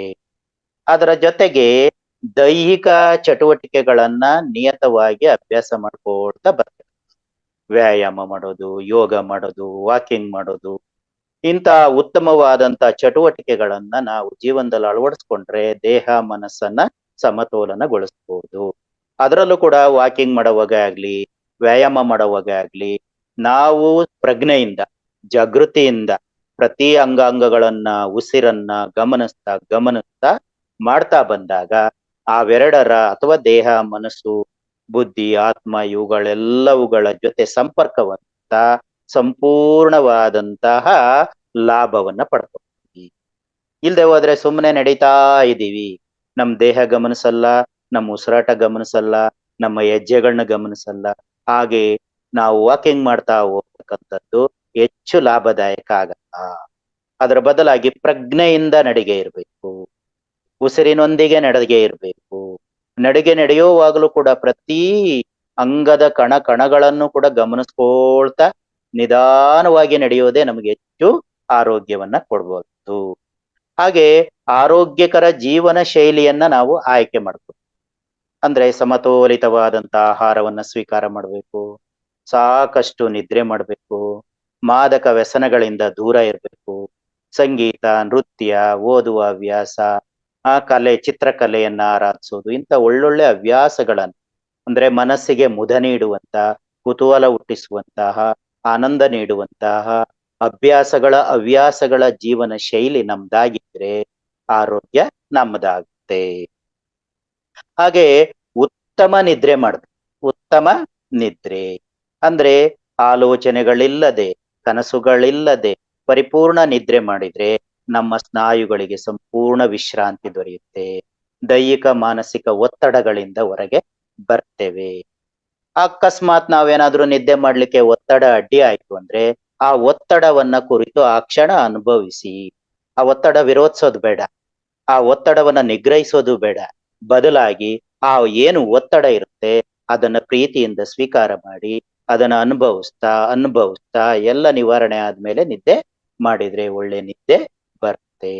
ಹಾಗಾಗಿ ಒಳ್ಳೆಯ ನಿದ್ರೆ ನಮಗೆ ನಮ್ಮ ಸ್ವಾಸ್ಥ್ಯವನ್ನ, ದೇಹ ಮನಸ್ಸಿನ ಅವಿಶ್ರಾಂತ ಶ್ರಮವನ್ನ ಕಡಿಮೆ ಮಾಡಿ ವಿಶ್ರಾಂತಿಯನ್ನ ಕೊಡುತ್ತೆ. ಹಾಗೆ ವರ್ಧಿತ ಸ್ವಯಂ ಅರಿವು ಇರಬೇಕು. ಅರಿವು ನಮ್ಮನ್ನ ಪ್ರತಿ ಕ್ಷಣ ಮತ್ತಷ್ಟು ಅಭಿವೃದ್ಧಿಗೊಳಿಸುವಂತೆ ಇರಬೇಕು. ಅಂದ್ರೆ ನಮ್ಮ ತಿಳುವಳಿಕೆ ನಮ್ಮನ್ನ ವಿಕಾಸದ ಕಡೆಗೆ ಸಾಗುವಂತಹ ರೀತಿಯಲ್ಲಿ ನಾವು ಜೀವನವನ್ನ ನಡೆಸಬೇಕು. ಅಂದ್ರೆ ವಿವಿಧವಾದಂತಹ ಭಾವನಾತ್ಮಕ ಸಂಪರ್ಕ ಉಂಟು ಮಾಡುವಂತಹ ದೃಶ್ಯಗಳಲ್ಲಿ ನಾವು ತೊಡಗಿಕೊಳ್ಬೇಕು. ಅಂದ್ರೆ ಪ್ರಕೃತಿಯಲ್ಲಿ ಓಡಾಡ್ತಾ ಪ್ರಕೃತಿಯ ಸೌಂದರ್ಯವನ್ನ ಆಸ್ವಾದನೆ ಮಾಡುವುದು, ಸೂರ್ಯೋದಯ, ಸೂರ್ಯಾಸ್ತ, ಬೀಚಿನ ದೃಶ್ಯಗಳು, ಈ ರೀತಿಯ ಎಲ್ಲ ಉತ್ತಮ ದೃಶ್ಯಗಳನ್ನ ಗಮನಿಸ್ತಾ ಅವುಗಳಲ್ಲಿ ಒಂದಾಗುವಂತ ರೀತಿಯಲ್ಲಿ ನಾವು ನಮ್ಮ ಅರಿವನ್ನ ತೊಡಗಿಸಿಕೊಂಡ್ರೆ ಏನಾಗುತ್ತೆ, ನಮ್ಮ ಸ್ವಸ್ಥಿತಿ ಉತ್ತಮಗೊಳ್ಳುತ್ತೆ, ದೇಹ ಮನಸ್ಸು ಬಹಳಷ್ಟು ಉಲ್ಲಸಿತವಾಗಿರ್ತವೆ. ಆಗ ಸಂಪೂರ್ಣ ಆರೋಗ್ಯದ ಸ್ಥಿತಿಯನ್ನ ನಾವು ಹೊಂದುತ್ತೇವೆ. ಹಾಗೇನೆ ನಾವು ಧ್ಯಾನದ ಮೂಲಕ ಈ ದೇಹ ಮತ್ತು ಮನಸ್ಸುಗಳನ್ನ ಸಂಪೂರ್ಣವಾಗಿ ಆರೋಗ್ಯದಲ್ಲಿ ಇಟ್ಕೊಳ್ಬಹುದು. ಯಾಕೆ ಅಂದ್ರೆ ಧ್ಯಾನದಲ್ಲಿ ನಾವು ನಮ್ಮ ಆಲೋಚನೆಗಳನ್ನ, ನಮ್ಮ ಭಾವನೆಗಳನ್ನ, ನಮ್ಮ ಸಂವೇದನೆಗಳನ್ನ ಗಮನಿಸ್ಕೊಳ್ತಾ ಹೋಗ್ತೇವೆ. ಎಷ್ಟು ನಮ್ಮ ದೇಹ ಮನಸ್ಸಿನ ಸಂವೇದನೆಗಳನ್ನ ಗಮನಿಸ್ಕೊಳ್ತೀವಿ ಅಷ್ಟು ನಾವು ವಿಶ್ರಾಂತಿಯನ್ನ ಹೊಂದುತ್ತಾ ಹೋಗ್ತೇವೆ. ಜೊತೆಗೆ ಆ ಭಾವನೆಗಳನ್ನ ಧ್ಯಾನದಲ್ಲಿ ಸ್ಪರ್ಶ ಮಾಡ್ತಾ ಹೋಗ್ತೇವೆ, ಗ್ರಹಿಸ್ತಾ ಹೋಗ್ತೇವೆ, ಅವುಗಳನ್ನ ಅನುಭವಿಸ್ತಾ ಹೋಗ್ತೇವೆ. ಆ ಒಂದು ಸಂವೇದನೆಗಳ ಆಳಕ್ಕೆ ಇಳಿಯಲಿಕ್ಕೆ ಧ್ಯಾನ ನಮಗೆ ಸಹಾಯ ಮಾಡುತ್ತೆ. ಆ ಸಂವೇದನೆಗಳನ್ನ ಅರ್ಥ ಮಾಡ್ಕೊಳ್ತಾ ಕ್ರಮೇಣ ಸಮತೋಲನ ಸಾಧಿಸ್ತೇವೆ. ಒತ್ತಡವನ್ನ ನಿವಾರಣೆ ಮಾಡ್ಕೊಳ್ತೇವೆ. ಭಾವನಾತ್ಮಕ ಯೋಗಕ್ಷೇಮವನ್ನ ಸಾಧಿಸ್ತೇವೆ. ಪರಿಪೂರ್ಣ ವಿಶ್ರಾಂತಿಯನ್ನ ಧ್ಯಾನದಲ್ಲಿ ಪಡ್ಕೊಳ್ತೇವೆ. ಹಾಗೆ ಧ್ಯಾನದಲ್ಲಿ ಇನ್ನು ಬೇರೆ ಬೇರೆ ರೀತಿಯ ವಿಧಾನಗಳು, ತಂತ್ರಗಳನ್ನ ಬಳಸ್ತೀವಿ. ಏನಪ್ಪಾ ಅಂತ ಹೇಳಿದ್ರೆ ದೇಹ ಸ್ಕ್ಯಾನ್ ವಿಧಾನ ಅಂತ ಹೇಳಿ ಧ್ಯಾನ ಮಾಡಿ. ದೇಹ ಸ್ಕ್ಯಾನ್ ಧ್ಯಾನ ಅಂದ್ರೆ ಧ್ಯಾನದ ಮೂಲಕ ನಮ್ಮ ಉಸಿರನ್ನ ಗಮನಿಸ್ತಾ ಗಮನಿಸ್ತಾ ನಮ್ಮ ಅಂಗಾಂಗಗಳನ್ನೆಲ್ಲ ಗಮನಿಸ್ತಾ ಹೋಗ್ತೀವಿ.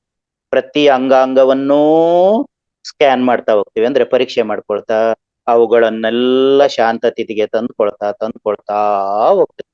ಪ್ರತಿ ಅಂಗಾಂಗವನ್ನ, ಪ್ರತಿ ಅಣುವನ್ನ, ಕಣವನ್ನ ಗಮನಿಸ್ತಾ ನಮ್ಮ ದೇಹದ ಎಲ್ಲವನ್ನ ತಿಳಿತಾ ಹೋಗ್ತಕ್ಕಂಥದ್ದು ಈ ಧ್ಯಾನದಲ್ಲಿ ಸಾಧ್ಯ. ಅದನ್ನೇ ಸ್ಕ್ಯಾನ್ ಧ್ಯಾನ ಅಂತ ಹೇಳಿ ಕೂಡ ಕರೀತೀವಿ. ಆ ಸ್ಕ್ಯಾನ್ ಮಾಡ್ತಾ ಹೋದಾಗ ನಮ್ಮ ದೇಹ, ಆಮೇಲೆ ನಮ್ಮ ಮನಸ್ಸಿನ ಭಾವನೆಗಳು, ಆಮೇಲೆ ನಮ್ಮ ಬುದ್ಧಿಯ ತರ್ಕಗಳು, ಇವುಗಳನ್ನೆಲ್ಲವನ್ನು ಗಮನಿಸ್ತಾ ಹೋದಾಗ, ಅದರಲ್ಲೂ ವಿಶೇಷವಾಗಿ ಯಾವುದನ್ನೂ ವಿರೋಧಿಸದೆ, ಯಾವುದನ್ನೂ ವಿಮರ್ಶಿಸದೆ, ಹೇಗೆ ಸಾಕ್ಷಿಯ ರೂಪದಲ್ಲಿ ಗಮನಿಸ್ತಾ ಹೋದಾಗ ನಾವು ಆಳವಾದ ಆನಂದದ ಸ್ಥಿತಿಯನ್ನ ಪಡಿತೇವೆ. ಆಗ ನಮಗೆ ಸಂಪೂರ್ಣ ಆರೋಗ್ಯ ದೊರೆಯುತ್ತೆ. ಅದರ ಜೊತೆಗೆ ಧ್ಯಾನದಲ್ಲಿ ದಯೆ, ಕ್ಷಮಾಪಣ, ಕೃತಜ್ಞತೆ, ಸ್ವೀಕಾರ ಮನೋಭಾವಗಳನ್ನ ತೊಡಗಿಸಿಕೊಳ್ಳೋದ್ರ ಮೂಲಕ, ಅಂದ್ರೆ ನಾವೇನಾದ್ರೂ ತಪ್ಪು ಮಾಡಿದಾಗ, ನಮ್ಮ ದೇಹ ತೀವ್ರವಾದ ಹಿಂಸೆಗೆ ಗುರಿಯಾದಾಗ, ಮನಸ್ಸು ತೀವ್ರವಾದಂತ ಚಿಂತೆಗೆ ಈಡಾದಾಗ, ಅಲ್ಲಿ ನಮ್ಮ ಮನಸ್ಸಿನ ಬಗ್ಗೆ, ದೇಹದ ಬಗ್ಗೆ ದಯೆ ತೋರೋದು, ಕರುಣೆ ತೋರ್ಕೊಳ್ತಕ್ಕಂಥದ್ದು, ಮತ್ತು ಆ ಕಷ್ಟಗಳಿಗೆ ನಾವೇ ಕಾರಣ, ಆ ಕಾರಣಗಳನ್ನ ತಿಳಿದು ಯಾವ ತಪ್ಪಿನಿಂದ ನಾವು ಈ ಕಷ್ಟವನ್ನ ಅನುಭವಿಸ್ತಿದ್ದೀವಿ ಅನ್ನೋದನ್ನ ಗುರುತಿಸ್ಕೊಂಡು ಅದಕ್ಕೆ ತಕ್ಕ ಕ್ಷಮಾಪಣೆಯನ್ನ ಕೋರ್ತಾ, ಅಂದ್ರೆ ತಪ್ಪಿಗೆ ಕ್ಷಮೆಯನ್ನ ಯಾಚಿಸುತ್ತಾ ನಾವು ಸಂತೃಪ್ತರಾಗಿ ಮುಂದುವರಿಯೋದಿಕ್ಕೆ ಧ್ಯಾನ ನಮಗೆ ಸಹಾಯ ಮಾಡುತ್ತೆ. ಹಾಗಾಗಿ ಕ್ಷಮೆಯಾಚನೆಯ ಮೂಲಕ, ಸಹಾನುಭೂತಿಯನ್ನ ಬೆಳೆಸ್ಕೊಳ್ಳೋದ್ರ ಮೂಲಕ, ಸ್ವೀಕಾರ ಮನೋಭಾವ ಅಂದ್ರೆ ನೋವನ್ನು ಕೂಡ ಸ್ವೀಕಾರ ಮಾಡೋದು, ಆ ನೋವನ್ನ, ಕಷ್ಟವನ್ನ ಬಹಳ ಪ್ರೀತಿಯಿಂದ ಸ್ವೀಕಾರ ಮಾಡ್ತಾ ಹೋದಾಗ ಆ ನೋವು ಕೂಡ ಕ್ರಮೇಣ ಕಡಿಮೆ ಆಗ್ತಾ ಬರುತ್ತೆ. ಆ ಕಡಿಮೆಯಾಗುವಂತ ನೋವು ಧ್ಯಾನದಲ್ಲಿ ಹೇಗೆ ಎಂತ ಸ್ಥಿತಿಗೆ ತಲುಪುತ್ತೆ ಅಂತ ಹೇಳಿದ್ರೆ, ಅದು ಸಂಪೂರ್ಣ ಗುಣಮುಖವಾಗಿ, ಧ್ಯಾನದಲ್ಲಿ ಔಷಧಿಗಳನ್ನ ತೆಗೆದುಕೊಂಡಾಗ ಅದು ಕೇವಲ ಮೇಲ್ನೋಟಕ್ಕೆ ಅದುಮಿಡಲ್ಪಟ್ಟಿರುತ್ತೆ, ಮರೆಯಾಗಿರುತ್ತೆ, ಆ ನೋವು ಹಾಗೆ ಆಳದಲ್ಲಿ ಉಳ್ಕೊಂಡಿರುತ್ತೆ, ಅದು ವಾಸಿಯಾಗಿರೋದಿಲ್ಲ. ಆದ್ರೆ ಧ್ಯಾನದಲ್ಲಿ ಆ ನೋವು ಉಳಿದುಕೊಳ್ಳದೆ ಸಂಪೂರ್ಣವಾಗಿ ಗುಣಮುಖವಾಗುತ್ತೆ. ಆ ರೋಗದ ಲಕ್ಷಣ ಬೇರು ಸಮೇತ ಹೊರಟು ಹೋಗುತ್ತೆ. ಹಾಗಾಗಿ ಧ್ಯಾನದ ಮೂಲಕ, ಅದರಲ್ಲೂ ವಿಶೇಷವಾಗಿ ಕ್ಷಮಾಪಣೆಯ ಧ್ಯಾನದ ಮೂಲಕ ಅದನ್ನ ಬೇಗನೆ ಆಳವಾಗಿ ತಲುಪಬಹುದು. ಅಥವಾ ನಾವೀಗೇನ್ ಆನಾಪಾನಸತಿ ಧ್ಯಾನ ಮಾಡುತ್ತೀವಿ, ಆ ಧ್ಯಾನದಲ್ಲಿ ಸಹಜ ಧ್ಯಾನ, ಯಾವ ಸಂಕಲ್ಪವೂ ಬೇಡ, ಯಾವ ಕ್ಷಮಾಪಣೆಯೂ ಬೇಡ ಅಂತೇಳಿ ನಾವು ಧ್ಯಾನದಲ್ಲೇ ಕೂತ್ಕೊಂಡ್ರೆ ಹೆಚ್ಚು ಸಮಯ ತಗೊಳ್ಬಹುದು, ಆದ್ರೆ ಅದು ಅತಿ ಹೆಚ್ಚಿನ ಫಲವನ್ನ ಕೊಡುತ್ತೆ. ಹೆಚ್ಚು ಸಮಯ ತೆಗೆದುಕೊಂಡಷ್ಟು ನಾವು ಧ್ಯಾನದ ಆಳಕ್ಕೆ ನಿಧಾನಗತಿಯಲ್ಲಿ ಇಳಿತೀವಿ ಮತ್ತು ಪರಿಪೂರ್ಣ ಲಾಭವನ್ನ ಪಡ್ಕೊಳ್ತೇವೆ. ಅದಕ್ಕೋಸ್ಕರ ನಾವು ಆನಾಪಾನಸತಿ ಧ್ಯಾನದ ಮೂಲಕ ನಾವು ಪರಿಪೂರ್ಣತೆಯನ್ನ ಪಡೆದುಕೊಳ್ಳಬಹುದು. ಹಾಗೆಯೇ ನಾವು ಒಂದು ವಿಶ್ರಾಂತಿಯ ಭಾವವನ್ನ, ಅಥವಾ ಒಂದು ವಿಶ್ರಾಂತಿಗೆ ನಾವು ಸಮಯವನ್ನು ಕೊಡೋದ್ರ ಮೂಲಕವೂ ಕೂಡ ನಾವು ದೇಹ ಮನಸ್ಸುಗಳ ಆರೋಗ್ಯವನ್ನ ಹೊಂದಬಹುದು. ಯಾಕೆ ಅಂತ ಹೇಳಿದ್ರೆ, ನಮ್ಮ ಮನುಷ್ಯ 24 ಗಂಟೆನೂ ಕೂಡ ದುಡಿಯಲಿಕ್ಕೆ ತೊಡಗಿದ್ದಾನೆ. ಅವನು ವಿಶ್ರಾಂತಿಗೆ ಪ್ರಾಮುಖ್ಯತೆಯನ್ನೇ ಕೊಡೋದಿಲ್ಲ. ಹಾಗಾಗಿ ದುಡಿಬೇಡಿ ಅಂತಲೂ ಅಲ್ಲ, ಸೋಮಾರಿಗಳಾಗಿರಿ ಅಂತಲೂ ಕೂಡ ಅಲ್ಲ. ನಾವು ಎಷ್ಟು ಸಾಧ್ಯನೋ ಅಷ್ಟು ಕೆಲಸ ಮಾಡಿ ನಮಗಾಗಿ 1-2 ಗಂಟೆಗಳ ವಿಶ್ರಾಂತಿಗಾಗಿ ಸಮಯವನ್ನ ಮೀಸಲಿಡಬೇಕು. ಹಾಗೆ ವಿಶ್ರಾಂತಿಗೆ ಮೀಸಲಿಡುವ ಮೂಲಕ ನಾವು ಆಶ್ಚರ್ಯಕರವಾದಂತಹ ಲಾಭಗಳನ್ನ ಪಡೆದುಕೊಳ್ಳಬಹುದು. ಯಾಕೆಂದ್ರೆ ವಿಶ್ರಾಂತ ಸ್ಥಿತಿಯಲ್ಲಿ, ಆರಾಮದಾಯಕ ಸ್ಥಿತಿಯಲ್ಲಿ ಕುಳಿತುಕೊಳ್ಳುವುದರ ಮೂಲಕ ನಮ್ಮ ದೇಹಕ್ಕೆ ಸಂಪೂರ್ಣವಾದ ಒಂದು ಶಾಂತ ಸ್ಥಿತಿಯನ್ನ ತರಬಹುದು. ಅಂದ್ರೆ ನಮ್ಮೊಳಗೆ ನಾವು ವಿಶ್ರಾಂತ ಸ್ಥಿತಿಯಲ್ಲಿ ಕುಳಿತುಕೊಂಡು ನಮ್ಮನ್ನ ನಾವು ಗಮನಿಸ್ಕೊಳ್ತಾ ಇದ್ದಾಗ ನಾವು ಬಹಳ ಪ್ರಶಾಂತದಾಯಕ ಸ್ಥಿತಿಗೆ ಹೋಗ್ತೇವೆ. ಅದರ ಬದಲಾಗಿ ನಾವು ಬೇರೆಯವರು ನೋಡುವಂತೆ ವಿಶ್ರಾಂತಿ ತೆಗೆದುಕೊಳ್ಳೋದು ಬೇಕಿಲ್ಲ. ನಮ್ಮ ಸ್ವಭಾವಗಳನ್ನ ಶಾಂತಗೊಳಿಸುವ ರೀತಿಯಲ್ಲಿ ನಾವು ವಿಶ್ರಾಂತ ಸ್ಥಿತಿಗೆ ಹೋಗ್ಬೇಕು. ನಿಶ್ಚಿಂತರಾಗಿ ಇರ್ಬೇಕು. ಹಾಗೆ ನಿಶ್ಚಿಂತರಾಗಿ ಇದ್ದಾಗ ನಾವು ನಮ್ಮ ಕೆಲಸದಲ್ಲಿ ಮತ್ತು ನಮ್ಮ ಮನೋಭಾವಗಳಲ್ಲಿ, ನಮ್ಮ ಹೊಸತನಗಳಲ್ಲಿ ಬಹಳಷ್ಟು ಜಾಗೃತರ. 1-2 ಗಂಟೆ ವಿಶ್ರಾಂತಿ ನಮಗೇನನ್ನ ಕೊಡುತ್ತೆ ಅಂತ ಹೇಳಿದ್ರೆ ಇಮ್ಮಡಿ ಶಕ್ತಿಯನ್ನ ಕೊಡುತ್ತೆ. ಅಥವಾ ಮೊದಲಿನ ಕೆಲಸವನ್ನ ನಾವು ಇನ್ನೂ ಹೆಚ್ಚು ಉತ್ಸಾಹದಿಂದ ಕೆಲಸ ಮಾಡಲಿಕ್ಕೆ ಸಹಕಾರಿಯಾಗುತ್ತೆ. ನಮ್ಮ ಮನಸ್ಸು ಕುತೂಹಲದಾಯಕ ಆಗುತ್ತೆ, ಕಲಾತ್ಮಕವಾಗಿ ರೂಪುಗೊಳ್ಳುತ್ತೆ, ಮನೋಹರವಾಗಿ ರೂಪುಗೊಳ್ಳುತ್ತೆ, ಹೆಚ್ಚು ಹೆಚ್ಚು ಏಕಾಗ್ರತೆಯನ್ನ ತಂದುಕೊಳ್ಳುತ್ತೆ. ಆದ್ದರಿಂದ ಏಕಾಗ್ರತೆಯನ್ನ ತಂದ್ಕೋಬೇಕು, ಕುತೂಹಲ ತಂದ್ಕೋಬೇಕು, ಹೊಸ ಉಲ್ಲಾಸವನ್ನ ತಂದ್ಕೋಬೇಕು ಅಂತ ಹೇಳಿದ್ರೆ ವಿಶ್ರಾಂತಿ ಬೇಕು. ಅಂತ ವಿಶ್ರಾಂತಿಯನ್ನ ನಾವು ಅನುಭವಿಸಿದರೆ ನಮ್ಮ ಜೀವನ ಸರಳವಾಗಿರುತ್ತೆ, ಸುಂದರವಾಗಿರುತ್ತೆ ಮತ್ತು ಉಲ್ಲಾಸದಾಯಕವಾಗಿ ಇರುತ್ತೆ. ಯಾಕೆಂದ್ರೆ ಈ ವಿಶ್ರಾಂತಿ ಅನ್ನೋದು ಮೊದಲಿಗೆ ನಮ್ಮ ಹೃದಯಕ್ಕೆ ಬರುತ್ತೆ, ಆಮೇಲೆ ಮನಸ್ಸಿಗೆ ಬರುತ್ತೆ, ಆಮೇಲೆ ದೇಹಕ್ಕೆ ಬರುತ್ತೆ.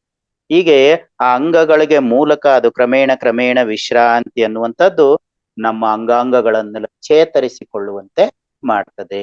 ಹಾಗಾಗಿ ಆ ವಿಶ್ರಾಂತಿ ಅನ್ನುವಂಥದ್ದು ತುಂಬಾ ಉಪಯುಕ್ತ ಎನಿಸಿಕೊಳ್ಳುತ್ತೆ. ಹಾಗಾಗಿ ವಿಶ್ರಾಂತ ಸ್ಥಿತಿ ಕೂಡ ನಮ್ಮ ದೇಹ ಮತ್ತು ಮನಸ್ಸುಗಳ ಆರೋಗ್ಯದ ಜೊತೆ ಸಂಬಂಧ ಇರುತ್ತದೆ. ಹಾಗೆ ಇನ್ನೊಂದು ಅಂಶ ಏನು ಅಂತ ಹೇಳಿದ್ರೆ ಈ ಕ್ಷಣದಲ್ಲಿರೋ ಈ ಕ್ಷಣದಲ್ಲಿ ಜೀವಿಸುವುದನ್ನ ಕಲಿಬೇಕು. ಅಂದ್ರೆ ಭೂತಕಾಲದ ಬಗ್ಗೆ ಚಿಂತೆ ಮಾಡೋದು, ಭೂತಕಾಲದ ಕೆಲಸಗಳ ಬಗ್ಗೆ ಯೋಚನೆ ಮಾಡೋದು, ಇವೆಲ್ಲ ಬಿಟ್ಟು ಭವಿಷ್ಯದ ಮುಂದಾಲೋಚನೆಗಳನ್ನು ಕೂಡ ಮಾಡದೆ ನಾವು ಈ ಕ್ಷಣದಲ್ಲಿ ಹೇಗಿರ್ತೀವೋ ಹಾಗೆ ಜೀವಿಸುವಂಥದ್ದು, ಯಥಾಸ್ಥಿತಿಯಲ್ಲಿರುವಂಥದ್ದು. ಅಂದ್ರೆ ಈಗ ಉದಾಹರಣೆಗೆ ನಾವು ಈ ಕ್ಷಣದಲ್ಲಿ ಊಟ ಮಾಡ್ತೀವಿ, ಊಟ ಮಾಡೋದ್ ಬಿಡ್ತೀವಿ, ಏನ್ ಮಾಡ್ತೀವಿ, ಆಮೇಲೆ ಏನ್ ಕೆಲಸ ಮಾಡೋದಿದೆ ಅದ್ರ ಬಗ್ಗೆ ಯೋಚಿಸ್ತೀವಿ.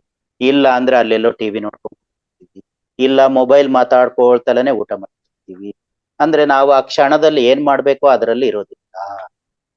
ಅಂದ್ರೆ ನಾವು ಮಾಡುವ ಕೆಲಸದಲ್ಲಿ ನಾವು ತನ್ಮಯರಾಗಿರುವಂತದ್ದು ನಮ್ಮ ದೇಹ ಮನಸ್ಸುಗಳ ಆರೋಗ್ಯಕ್ಕೆ ಪೂರಕವಾಗಿರುತ್ತೆ.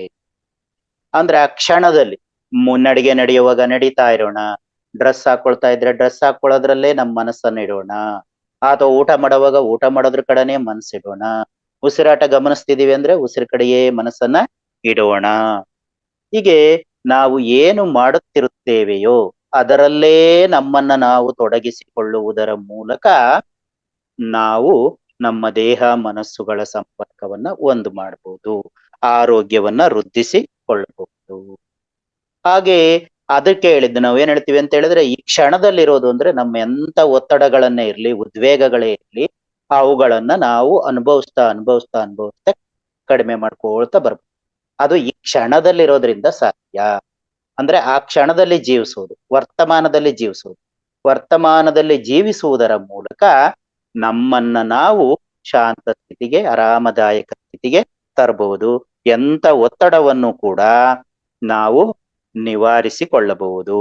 ಯಾಕೆಂದ್ರೆ ಒತ್ತಡವನ್ನು ಒಪ್ಕೊಂಡ್ರೆ ಮಾತ್ರನೇ ನಾವು ಆನಂದದಿಂದ ಇರ್ಲಿಕ್ಕೆ ಸಾಧ್ಯ. ಅದಕ್ಕೆ ಹೇಳ್ತಾರೆ, ಈ ಒಂದು ಮುಖ್ಯವಾದಂತ ಮಾತಿದೆ, ಏನಪ್ಪಾ ಅಂತ ಹೇಳಿದ್ರೆ ಮಾರುಕಟ್ಟೆಯಲ್ಲಿ ಎಲ್ಲವೂ ಸರಿಯಾಗಿಲ್ಲ, ಎಲ್ಲೋ ಏನೋ ಎಡವಟ್ಟಾಗುತ್ತಿದೆ, ಎಲ್ಲೋ ನೀನು ಕಳೆದುಕೊಳ್ತಾ ಇದ್ದೀಯ ಅನ್ನುವಂತ ಒತ್ತಡ ನಮ್ಮಲ್ಲಿ ಇರ್ತದೆ.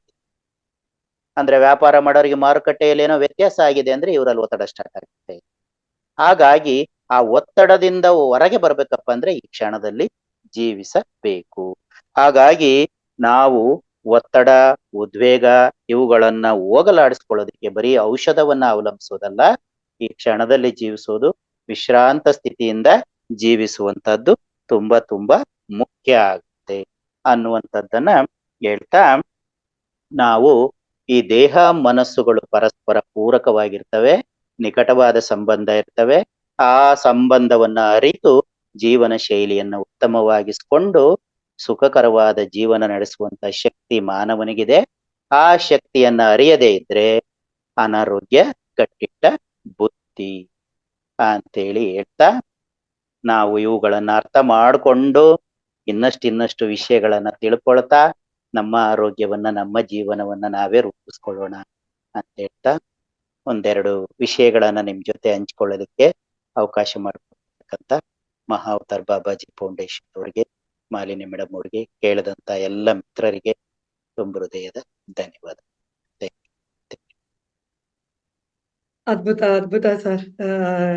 ಯಾಕೆಂದ್ರೆ ನಾವು ಇಷ್ಟೇ ತಾನೇ ಪದಗಳು ಅಂತ ಅನ್ಕೊಂಡು ಸುಮ್ಮನಾಗುವಂಥದ್ದಲ್ಲ. ಈ ಪದಗಳಲ್ಲಿ ಏನೇನೆಲ್ಲ ಅಡಗಿದೆ, ಯಾವ ರೀತಿ ನಾವು ಅಳವಡಿಸ್ಕೋಬೇಕು, ಯಾವ ರೀತಿ ನಾವು ಗಮನದಲ್ಲಿ ಇಟ್ಕೋಬೇಕು ಅನ್ನೋದನ್ನ ಬಹಳ ಸುಂದರವಾಗಿ ಹೇಳಿದ್ರಿ ಸರ್. ನಮ್ಮನ್ನ ನಾವು ಪ್ರೀತಿಸ್ಬೇಕು ಅನ್ನೋದಾಗ್ಲಿ, ಯಾವುದೇ ನ್ಯೂನತೆಗಳನ್ನು ನಾವು ಪ್ರೀತಿಯಿಂದ ಸ್ವೀಕರಿಸ್ಬೇಕು ಅನ್ನೋದಾಗ್ಲಿ, ಈ ಕ್ಷಣದಲ್ಲಿ ಜೀವಿಸುವಂಥದ್ದು ಅಂತ ಏನು ಹೇಳಿದ್ರಿ ಸರ್, ಅದು ನಿಜವಾಗ್ಲೂ ಅದ್ಭುತ ಅದು. ಆದ್ರೆ ಒಂಥರ ಅದು ಕಷ್ಟ ಅಂತ ನನ್ನ ಭಾವನೆ. ನಿಜ. ಒಂದೇ ಕಡೆ ಏಕಾಗ್ರತೆ ಆಗ್ಲಿ, ಕರಿಸ್ಕೊಳ್ಳುವಂಥದ್ದಾಗ್ಲಿ, ಅದು ನಮಗೆ ಅಸಾಧ್ಯದ ಮಾತು. ಆದರೂ ಅದರ ಪ್ರಯತ್ನದಲ್ಲಿ ನಾವಿರ್ಬೇಕು, ಜೀವಿಸ್ಬೇಕು. ಮನಸ್ಸು ಮತ್ತೆ ದೇಹದ ನಡುವೆ ಒಂದು ಏನಿದೆ ಅದನ್ನ ಹತೋಟಿಯಲ್ಲಿ ಇಟ್ಕೊಳ್ಳೋದಿಕ್ಕೆ ನಾವು ಏನೇ ಒಂದು ಕೆಲಸವನ್ನು ಆ ಕೆಲಸ ಮಾಡೋದ್ರಲ್ಲಿ ಶ್ರದ್ಧಾ ಭಕ್ತಿಯಿಂದ ಮಾಡಬೇಕು, ಗಮನವಿಟ್ಟು ಮಾಡಬೇಕು ಅನ್ನೋದ್ರ ಬಗ್ಗೆ ನೀವು ಬಹಳ ಸೊಗಸಾಗಿ ಹೇಳಿದ್ರಿ ಸರ್. ಆದ್ರೂ ಯಾಕೋ ಇದು ಇಷ್ಟು ಹೊತ್ತು ಮಾತಾಡಿದ್ದು ಸಾಲದು ಅನ್ನಿಸ್ತಿದೆ ಸರ್. ಇನ್ನೊಂದಷ್ಟು ಕೇಳಬೇಕು ಅನ್ನೋ ಒಂದು ಮನೋಭಾವ ಬರ್ತಿದೆ. ಆದ್ರೂ ಸಮಯ ಕಡಿಮೆ ಇರೋದ್ರಿಂದ ನೀವು ಇರೋಂಥ ಸಮಯದಲ್ಲೇ ಅದ್ಭುತವಾಗಿ ನಮ್ಗೆಲ್ಲ ತಿಳಿಸ್ಕೊಟ್ಟಿದ್ದೀರಾ. ತುಂಬ ಹೃದಯದ ಧನ್ಯವಾದ ಸರ್ ನಿಮ್ಗೆ. ಸರ್, ಇಲ್ಲಿ ಒಂದಷ್ಟು ಜನ ಅವರ ಒಂದು ಅಭಿಪ್ರಾಯಗಳಿರ್ಬೋದು, ಅವರೊಂದಷ್ಟು ಕೇಳಬೇಕು ಅಂತ ಇದ್ದಾರೆ. ಹಾಗಾಗಿ ಮೊದಲನೇದಾಗಿ ಇವರು ನರಸಿಂಹ HK ನರಸಿಂಹ ಅವರು ಇಲ್ಲ ಇಲ್ಲಿ. ಓಕೆ, ಅವ್ರು ಕೇಳ್ಬೇಕು ಅಂತ ಅನ್ಕೊಂಡ್ರು. ಈಗ ಓಕೆ, ಇಲ್ಲಿ ಪ್ರಭಾವತಿ ಅವರು ಇದ್ದಾರೆ ಸರ್. ಪ್ರಭಾವತಿ ಅವರೇ, ನಮಸ್ತೆ ಮೇಡಮ್. ಕೇಳಿ. ನಮಸ್ತೆ ಮೇಡಮ್. ಅದು ದೇಹ ಮತ್ತು ಮನಸ್ಸು ಅಂತ ತುಂಬಾ ಚೆನ್ನಾಗಿ ಹೇಳಿದ್ರು, ಧನ್ಯವಾದಗಳು. ಆಮೇಲೆ ಅದು ನೆನಪಿನ ಶಕ್ತಿ ಕಡಿಮೆ ಆಗುತ್ತೆ. ಈಗ ನಮ್ಮ ತಾಯಿಯವ್ರಿಗೆ ಏನೋ ಈಗ ಯಾರೋ ಭೇಟಿ ಆಗಿರ್ತಾರ, ಅವ್ರು ಬಂದೇ ಇಲ್ಲ ಆ ತರ ಹೇಳ್ತಿರ್ತಾರ. ಅದಕ್ಕೆ ಏನಾದ್ರು ಪರಿಹಾರ ಐತಾ ಅಂತ? ಏಜ್ ಆಗಿದೆ, 60 ವರ್ಷ ಆಗಿದೆ, ಆದ್ರೂ ಏನಾದ್ರು ಪರಿಹಾರ ಐತಾ ಅಂತ? ಪರಿಹಾರ ಅಂದ್ರೆ ವಿಶೇಷವಾಗಿ ಧ್ಯಾನ ಮಾಡೋದೇ ಸರಿಯಾದ ಪರಿಹಾರ. ಎಷ್ಟು ಹೆಚ್ಚು ಧ್ಯಾನ ಮಾಡ್ತಾ ಹೋಗ್ತೇವೆ, ಮನಸ್ಸು ಶುದ್ಧ ಆಗ್ತಾ ಬರುತ್ತೆ, ಮನಸ್ಸು ನಿರ್ಮಲ ಆಗ್ತಾ ಬರುತ್ತೆ. ಅಲ್ಲ ಸರ್, ಅವ್ರಿಗೆ ನೆನ್ಪಿರಲ್ಲ. ಇವಾಗ ಏನೋ ಒಂದ್ ಎಲ್ಲೇ ಇಟ್ಟಿರ್ತಾರೆ, ಇನ್ನೊಂದ್ ಸ್ವಲ್ಪ ಕೇಳಿದ್ರೆ ಎಲ್ಲಿ ಇಟ್ಟಿವ ಅಂತ ನೆನ್ಪಿರಲ್ಲ. ಅದಕ್ಕೆ ಏನಾದ್ರು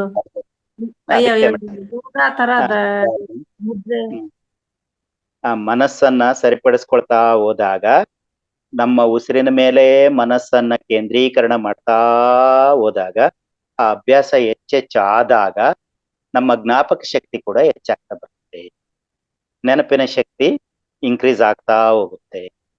ಹಾಗಾಗಿ ಧ್ಯಾನ ಒಂದು ಉತ್ತಮ ವಿಧಾನ. ಅದ್ರ ಜೊತೆಗೆ ನಮ್ಮ ನೆನಪಿನ ಶಕ್ತಿನ ಜಾಸ್ತಿ ಮಾಡ್ಕೋಬೇಕು ಅಂದ್ರೆ ಸದಾ ಜಾಗೃತರಾಗಿರ್ಲಿಕ್ಕೆ ಪ್ರಯತ್ನ ಮಾಡ್ತೀವಿ. ಜಾಗೃತರಾಗಿರೋದು ಅಂತ ಹೇಳಿದ್ರೆ ನಾನು ಏನ್ ಮಾಡ್ತಿದ್ದೀನಿ, ಏನ್ ಮಾತಾಡ್ತಿದ್ದೀನಿ, ನಾನು ಎಲ್ಲಿದ್ದೀನಿ ಅನ್ನುವಂಥದ್ದನ್ನ ಗಮನಿಸ್ಕೊಳ್ತಾ ಇದ್ದಾಗ ಆ ನೆನಪಿನ ಶಕ್ತಿ ಕೂಡ ಇಂಪ್ರೂವ್ಮೆಂಟ್ ಆಗ್ತಾ ಹೋಗುತ್ತೆ. ಇನ್ನ ನೀವ್ ಹೇಳಿದಾಗ ವಯಸ್ಸಾದಂಗೆ ಸ್ವಲ್ಪ ನೆನಪಿನ ಶಕ್ತಿ ಕಡಿಮೆ ಆಗ್ಬೋದು. ಆದ್ರೆ ಒಳ್ಳೆ ಅಭ್ಯಾಸಗಳಿಂದ ಮತ್ತೆ ಸಮಸ್ಯೆ ಆಗ್ತಾವಲ್ಲ. ಈಗ ಗ್ಯಾಸ್ ಹೊತ್ತಿದ್ದು ಆರ್ಸಿದ್ದು ನೆನಪೇ ಇರಲ್ಲ, ಏನೋ ಅನಾಹುತ ಆಗ್ಬಾರ್ದು. ಅದಕ್ಕೆ ಏನಾದ್ರು ಪರಿಹಾರ ಐತಾ ಅಂತ ಅಷ್ಟೇ. ಅದೇ ಮೇಡಮ್, ಅದೇ ಎಚ್ಚರದಿಂದ ಇರ್ಬೇಕು, ಅದೇ ಪರಿಹಾರ. ಧ್ಯಾನ ಮಾಡೋದ್ರ ಮೂಲಕ ಅದನ್ನ ಕಡಿಮೆ ಮಾಡ್ಕೊಳ್ಬಹುದು ಅನ್ನೋದು ನಿಜ ಅಲ್ವಾ ಸರ್? ಧನ್ಯವಾದಗಳು ಸರ್. ಧನ್ಯವಾದ ಮೇಡಮ್. ಧನ್ಯವಾದ ನಿಮ್ಗೆ. ಮಲ್ಲಪ್ಪ ನಾಯ್ಕರೇ, ಕೇಳಿ ಸರ್.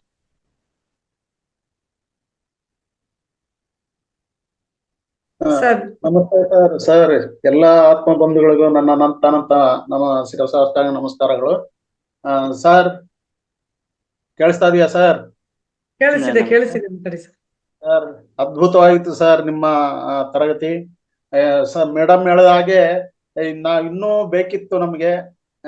ದಯಮಾಡಿ ಇನ್ನೂ ಸ್ವಲ್ಪ ನಮ್ಗೆ ಹೆಚ್ಚಿನ ಜ್ಞಾನವನ್ನು ಕೊಡಿ. ವಿಶೇಷವಾದ ಒಂದು ಪದ ನಾನು ಇವತ್ತು ನನ್ನ ಕಿವಿಗೆ ಬಿದ್ದಿದ್ದು, ಧ್ಯಾನನಾದ್ರೂ ಕೂಡ ದೇಹ ಸ್ಕ್ಯಾನ್ ಮಾಡಿ ಧ್ಯಾನ ಮಾಡಿ ಅಂತ ಹೇಳಿದ್ರಲ್ಲ, ಅದಂತೂ ನನಗೆ ಬಹಳ ಸ್ಫೂರ್ತಿ ಕೊಡ್ತು ಸರ್. ನನಗೆ ಯಾಕೆಂದ್ರೆ ಧ್ಯಾನದಲ್ಲಿ ಅದನ್ನ ಹೇಳ್ತಾರೆ, ಆದ್ರೆ ಒಂದು ಹೊಸ ಹೆಸರು ನನಗೆ ಅನಿಸ್ತದ.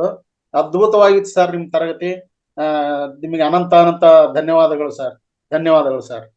ಥ್ಯಾಂಕ್ ಯು ಸೋ ಮಚ್ ಅವಕಾಶಕ್ಕಾಗಿ. ಅದೇ ರೀತಿ ನನ್ನ ಅನಿಸಿಕೆಯಲ್ಲಿ ಇನ್ನೊಂದು ಮೇಡಮ್ನವ್ರಿಗೆ ಹೇಳ್ಬೇಕು. ಅವರು ಕೂಡ ಯಶೋಧ ಮೇಡಮ್ನವರು ಕಾಮಾಲೆ ರೋಗದ ಬಗ್ಗೆ, ಅದು ಬರೋ ರೀತಿ, ಯಾವ್ದರಿಂದ ಬರುತ್ತೆ, ಅದರ ರೋಗದ ಕಾರಣಗಳು ಮತ್ತು ಲಕ್ಷಣಗಳು, ಪರಿಹಾರಗಳನ್ನ ತುಂಬಾ ಚೆನ್ನಾಗಿ ಸರಳವಾಗಿ ತಿಳಿಸ್ಕೊಟ್ರು. ಅವರು ಕೂಡ ನಾನು ಅನಂತ ಕೋಟಿ ನಮಸ್ಕಾರಗಳನ್ನ ಸಲ್ಲಿಸ್ತೇನೆ. ಜೊತೆಗೆ ನಿಮ್ಮ ಸಾರಥ್ಯದಲ್ಲಿ ಈ ಒಂದು ಕಾರ್ಯಕ್ರಮ ಬಹಳ ಯಶಸ್ವಿಯಾಗಿ ನಡೀತಾ ಇದೆ. ತಮಗೂ ಕೂಡ ಅನಂತ ನಮಸ್ಕಾರಗಳನ್ನು ಸಲ್ಲಿಸ್ತೀನಿ ಮೇಡಮ್. Thank you Anantha. ಧನ್ಯವಾದ sir. Okay, thank you sir. Nagarathnamma madam ಹೇಳಿ. ಹಲೋ, ಮಾತಾಡಿ. ಯಾರು ಹೇಳ್ತಿದ್ದಾರೆ? ನರಸಿಂಹ ಸರ್. ನರಸಿಂಹ ಸರ್ ಮಾತಾಡಿ ಸರ್. ಹಲೋ, ಆಮೇಲೆ ಎಲ್ಲ ಹೊರಟ್ಬಿಟ್ಟಿದ್ರಿ. ನಿಮ್ಮ ಹೆಸರನ್ನ ಫಸ್ಟ್ ಮಾತಾಡಿ ಸರ್. ಮೇಡಮ್ ಕೇಳ್ತಾ ಇದೀಯಾ? ಕೇಳಿಸ್ತಿದೆ ಸರ್, ಕೇಳಿಸ್ತಿದೆ. ಮಾತಾಡಿ ಸರ್. ಕೇಳಿಸ್ತಿದೆ ಮೇಡಮ್? ಕೇಳಿಸ್ತಿದೆ ಸರ್, ಕೇಳಿಸ್ತಿದೆ. ಹಾ, ಹಲೋ. ಈಗ ಮಾತಾಡಿದ್ದೆಲ್ಲ ಕೇಳಿದೆ ಮೇಡಮ್. ತುಂಬಾ ಧ್ಯಾನದ ಬಗ್ಗೆ ಎಲ್ಲ ತುಂಬಾ ಚೆನ್ನಾಗಿ ಎಕ್ಸ್ಪ್ಲೈನ್ ಕೊಟ್ರು. ಆದ್ರೆ ಇಲ್ಲಿ ಈ ಧ್ಯಾನದ ಬಗ್ಗೆ ಪ್ರಮುಖವಾದ ಅಂಶಗಳು ಏನಪ್ಪಾ ಅಂದ್ರೆ, ಇಲ್ಲಿ ಸಾಮಾನ್ಯ ಜನ ಅಂತಂದ್ರು. ಅಂದ್ರೆ ಸಾಮಾನ್ಯ ಜನ ಅಂದ್ರೆ ಯಾರು ಅಂತ ನಮ್ಗೆ ಅರ್ಥ ಆಗಿಲ್ಲ ಕರೆಕ್ಟ್ ಆಗಿ. ಮತ್ತೇನಪ್ಪಾ ಅಂದ್ರೆ, ಈ ಸಾಮಾನ್ಯ ಜನ ಅಂದ್ರೆ ಧ್ಯಾನದಲ್ಲಿ ಈಗ ಸರ್ವೇ ಸಾಮಾನ್ಯವಾಗಿ ಇವತ್ತು ಧ್ಯಾನದಲ್ಲಿ ಉನ್ನತ ಸ್ಥಿತಿಲಿ ಇರೋದೇ ಸಾಮಾನ್ಯ ಜನ ಅನ್ಕೊಂಡು ನನ್ಗೇನು. ಈಗ ರೈತರು, ಕೃಷಿಕರು ಸಾಮಾನ್ಯವಾಗಿ ಸಾಮಾನ್ಯ ಬೆಳಗ್ಗೆ ಎಲ್ಲ ಹೋಗಿ ಅವ್ರ ಕೆಲಸ ಎಲ್ಲ ಮುಗಿಸ್ಕೊಂಡು ಬಂದು ಸಂಪೂರ್ಣವಾಗಿ ಅವರ ಮನಸ್ಥಿತಿ ಸಂಪೂರ್ಣವಾಗಿ ಅವ್ರಿಗೆ ಇರ್ತದೆ. ಹಾಗೆ ಅವರು ಜೀವನದಲ್ಲಿ ಸಂಪೂರ್ಣವಾಗಿ ಸಂತೃಪ್ತಿಯನ್ನು ಹೊಂದಿರ್ತಾರೆ. ಅದೇ ರೀತಿಯಲ್ಲಿ ಕ್ಷಣ ಜೀವಿಸೋದು ಅಂದ್ರೆ ಅಷ್ಟು ಸುಲಭವಾಗಿ ಅದು ಸಿಗಲ್ಲ. ಯಾಕೆಂತಂದ್ರೆ ಅದೆಲ್ಲ ಮಾಡ್ಬೇಕು ಅಂತಂದ್ರೆ ಮೈಂಡ್ ಮಾಸ್ಟರೈಸಿಂಗ್ ಆಗಿರ್ಬೇಕು. ದಿನನಿತ್ಯ ಅದ್ರ ಬಗ್ಗೆನೇ ನಾವು ಸಂಪೂರ್ಣವಾಗಿ ಗಮನ ಹರಿಸ್ತಾ ಇರ್ಬೇಕು. ಇನ್ನು ಮನಸ್ಸಿನ ನಮ್ ಕೈಲಿ ಯಾರ ಕೈಲಿ ಬುದ್ಧಿನಿಂದ ಹಿಡಿದು ಯಾರ ಕೈಲಿ ಅದನ್ನ ಮನಸ್ಸನ್ನ ತಡೆ ಹಿಡಿಯಕ್ಕಾಗಲ್ಲ. ಅದನ್ನ ಹಿಡಿಬೇಕು ಅಂತಂದ್ರೆ ಅದ್ರ ಪಡೆಗೆ ಅದು ಬಿಟ್ಬಿಟ್ಟು ನಾವು ಅದನ್ನ ಗಮನಿಸ್ತಾ ಹೋಗ್ಬೇಕು ಅನ್ನೋದೇ ನಮ್ಮ ಒಂದು ಇದು ಸಿಸ್ಟಮ್. ಆಡಿಯೋ ಸಿಸ್ಟಮ್ ಏನೋ ಎಕೋ ಬರ್ತಾ ಇದೆ ಮೇಡಮ್. ಹೌದು ಸರ್, ನಿಮ್ಮ ಕಡೆನೇ. ತುಂಬಾ ಸ್ಪಷ್ಟತೆ ಇದೆ. ಸಾಮಾನ್ಯ ಅಂದ ತಕ್ಷಣ ಸರಳವಾಗಿ ಜೀವನ ಮಾಡೋರು, ಅಚ್ಚುಕಟ್ಟಾಗಿ ತಮ್ಮ ಪದ್ಧತಿಗಳಲ್ಲಿ, ತಮ್ಮ ನಂಬಿಕೆಗಳಲ್ಲಿ ತಮ್ಮ ಜೀವನವನ್ನ ರೂಪಿಸ್ಕೊಂಡಿರ್ತಕ್ಕಂಥವ್ರು. ಅವ್ರು ಯಾವುದಕ್ಕೂ ಕೂಡ ಚಿಂತೆ ಮಾಡಲ್ಲ, ಯಾವುದಕ್ಕೂ ತಲೆ ಕೆಡಿಸ್ಕೊಳ್ಳಲ್ಲ. ಅವ್ರು ಇದ್ದದ್ರಲ್ಲಿ ತೃಪ್ತಿಯಿಂದ ಜೀವಿಸ್ತಾರೆ. ಇದ್ದದ್ರಲ್ಲಿ ತೃಪ್ತಿಯಿಂದ ಆನಂದವಾಗಿ ಜೀವನ ಮಾಡ್ತಾರೆ. ಅವ್ರಿಗೆ ನಿಜವಾಗೂ ಯಾವ ಕಾಯಿಲೆಗಳು ಅಷ್ಟು ಕಾಡೋದಿಲ್ಲ. ಎಲ್ಲೋ ಅಕಸ್ಮಾತ್ ಒಂದು ಕಾಯಿಲೆ ಬಂದ್ರೂ ಕೂಡ ಅವ್ರ ಮನೆ ಔಷಧಿಗಳು ಹೋಮಿಯೋಪತಿನೋ ಅಥವಾ ಆಯುರ್ವೇದನೋ ಅವುಗಳಲ್ಲೇ ಕೂಡ ಆ ಕಾಯಿಲೆಗಳನ್ನು ವಾಸಿ ಮಾಡ್ಕೊಳ್ತಾರೆ. ಅಥವಾ ಯಾರಾದ್ರೂ ಒಬ್ರು ಹಿರಿಯರ ಮಾರ್ಗದರ್ಶನ ಪಡ್ಕೊಂಡು ಆರಾಮವಾದ ಜೀವನ ನಡೆಸ್ತಾರೆ. ಹಾಗಾಗಿ ಅಂತವರಿಗೆ ಈ ದೇಹ ಮನಸ್ಸಿನ ನಮ್ಮ ಈ ಶಾರೀರಿಕ ರಚನಾ ಶಾಸ್ತ್ರ ಆಗ್ಲಿ, ಮನಃಶಾಸ್ತ್ರದ ಜ್ಞಾನ ಆಗ್ಲಿ ಬೇಕಿಲ್ಲ. ಈ ಮನಃಶಾಸ್ತ್ರದ ವಿಶೇಷವಾದ ಜ್ಞಾನ ಮಾನಸಿಕ ತಜ್ಞರಿರ್ತಾರೆ. ಹಾಗೆ ದೇಹವನ್ನ ಚೆನ್ನಾಗಿ ಭಾಗಗಳನ್ನ ಇವತ್ತೆಲ್ಲ ನಾವೇನ್ ಮಾಡ್ತೀವಿ, ವೈದ್ಯಕೀಯ ಅಲೋಪತಿ ವೈದ್ಯ ಇದೆ. ಈ ವೈದ್ಯದಲ್ಲಿ ಏನ್ ಹೇಳ್ತೀವಿ, ಹೃದಯ ಅಧ್ಯಯನ ಮಾಡೋರೆ ಒಬ್ರು, ಹೃದಯಕ್ಕೆ ಚಿಕಿತ್ಸೆ ಕೊಡೋರೆ ಒಬ್ರು, ಮೆದುಳಿಗೆ ಚಿಕಿತ್ಸೆ ಕೊಡೋರೆ ಒಬ್ರು, ನರಗಳಿಗೆ ಚಿಕಿತ್ಸೆ ಕೊಡೋರೆ ಒಬ್ರು. ಈ ರೀತಿ ಈ ರೋಗಶಾಸ್ತ್ರಗಳನ್ನ ಅಧ್ಯಯನ ಮಾಡತಕ್ಕಂಥ ವಿಶೇಷ ಜ್ಞಾನ ಪಡೆದವರು ಬೇರೆ. ಅಂತಹವರು ಈ ಒತ್ತಡಗಳಲ್ಲೇ ಜೀವನ ಮಾಡ್ತಾರೆ. ನಾವು ವಿಶೇಷ ಜ್ಞಾನ ಪಡಿತಕ್ಕಂಥವ್ರೆ ಒತ್ತಡಗಳಲ್ಲಿ ಜೀವನ ಮಾಡೋದು. ಯಾಕೆಂದ್ರೆ ನಮಗೆ ಹಂಬಲ ಜಾಸ್ತಿ, ಆಸೆ ಜಾಸ್ತಿ, ತೃಪ್ತಿ ಇಲ್ಲ. ನಮ್ಗೆ ಎಷ್ಟು ಪಡ್ಕೊಂಡಿದ್ರು ಇನ್ನಷ್ಟು ಪಡ್ಕೋಬೇಕು ಅನ್ನೋದು ಬರ್ತದೆ. ಯಾವಾಗ ಇನ್ನಷ್ಟು ಪಡ್ಕೋಬೇಕು ಅನ್ನೋದು ಬರ್ತದೆ, ಅವಾಗ ನಮಗೆ ತೃಪ್ತಿ ಇರಲ್ಲ, ಚಡಪಡಿಕೆ ಸ್ಟಾರ್ಟ್ ಆಗುತ್ತೆ, ಕಾತುರ ಜಾಸ್ತಿ ಆಗುತ್ತೆ. ಪಡ್ಕೊಳ್ತಕ್ಕಂತ ಆಕಾಂಕ್ಷೆಗಳು ಜಾಸ್ತಿ ಆಗ್ತವೆ, ಮಾರ್ಗಗಳು ಜಾಸ್ತಿ ಆಗ್ತವೆ. ಆಗ ನಾವೇನಾಗ್ತೀವಿ, ಇನ್ನಷ್ಟು ಒತ್ತಡಗಳಿಗೆ ಸಿಗ್ತೀವಿ. ಆ ನಿಜ. ಉದ್ವೇಗ ಅಂದ್ರೆ ಅದೇನೆ, ಇರೋದ್ರಲ್ಲಿ ತೃಪ್ತಿ ಪಡದೆ ಇಲ್ದೇ ಇರೋದ್ರ ಕಡೆಗೆ ಹೊರಟಾಗ್ಲೇ ಉದ್ವೇಗ ಸ್ಟಾರ್ಟ್ ಆಗೋದು. ಆ ಉದ್ವೇಗವೇ ನಮ್ಮೆಲ್ಲ ಸಮಸ್ಯೆಗಳಿಗೆ ಕಾರಣ. ಆತಂಕ ಅಂತ ಹೇಳ್ತೀವಲ್ಲ, ಆತಂಕ ಸ್ಟಾರ್ಟ್ ಆಗದೆ ಅವಾಗ.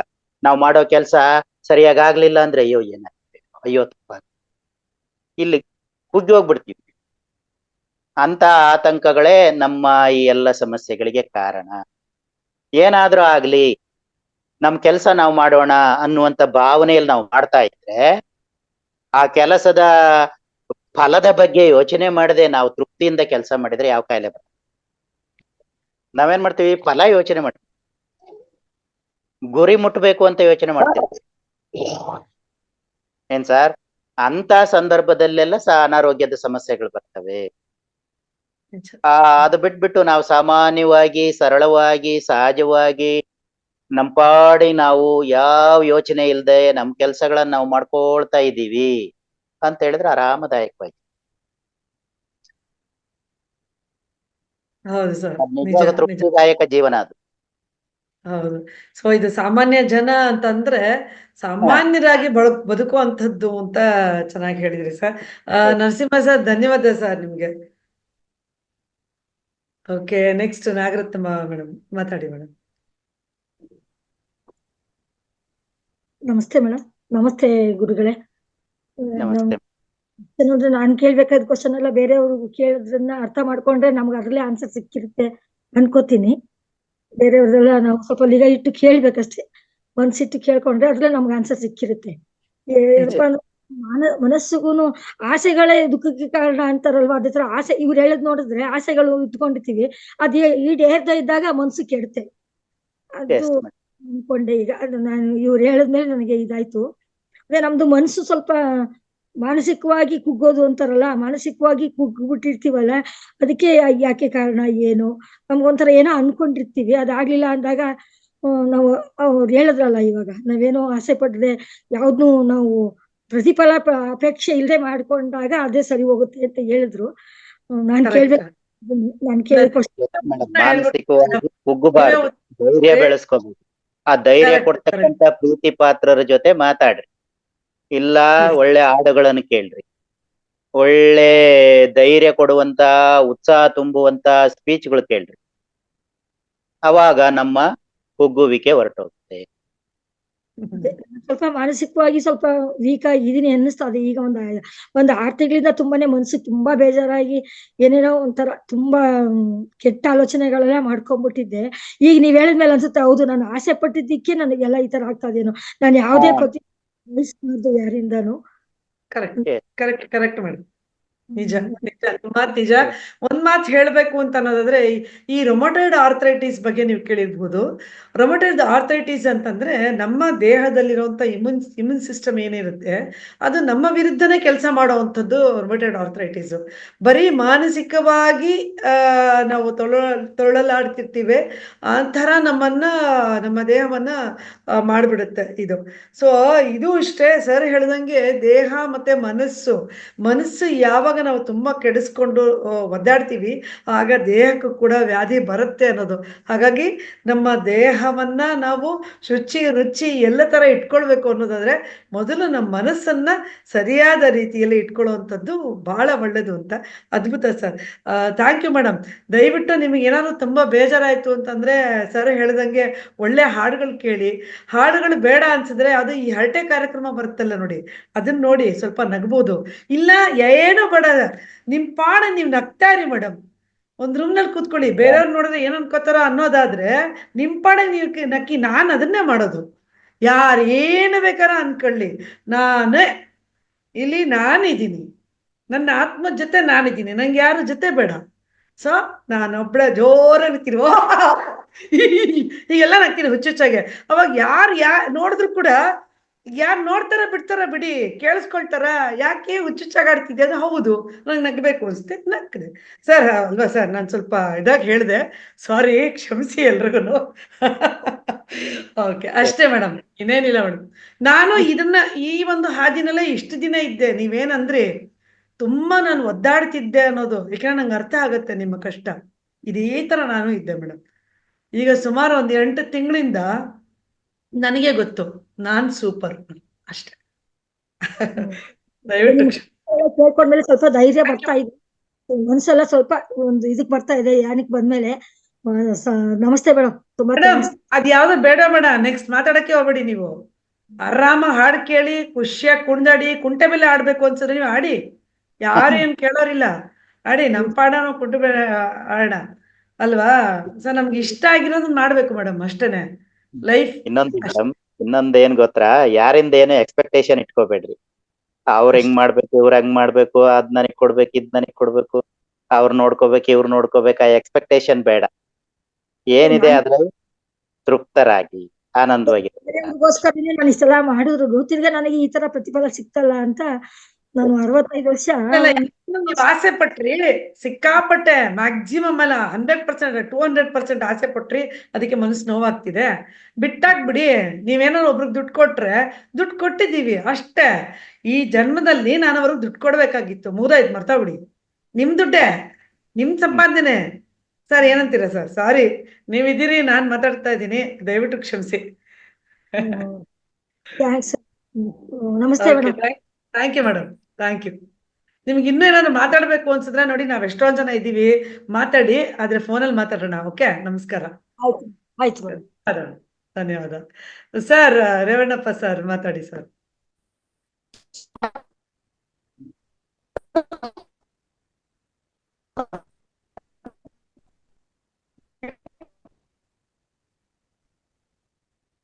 ನೆನ್ನೆನೋ ಹಾಗೆ ಆಯ್ತು, ನಿಮ್ಮ ಒಂದು ಮೈಕ್ ಆಫ್ ಆಗಿದೆ ಸರ್. ನಿನ್ನೆ ಕೂಡ ಪಾಪ ನೀವು ಮಾತಾಡ್ಬೇಕು ಅನ್ಕೊಂಡ್ರಿ, ಅದು ಸಾಧ್ಯವಾಗ್ಲಿಲ್ಲ. ಯಾಕೆ ಹಂಗಾಗ್ತಿದೆ ಗೊತ್ತಿಲ್ಲ.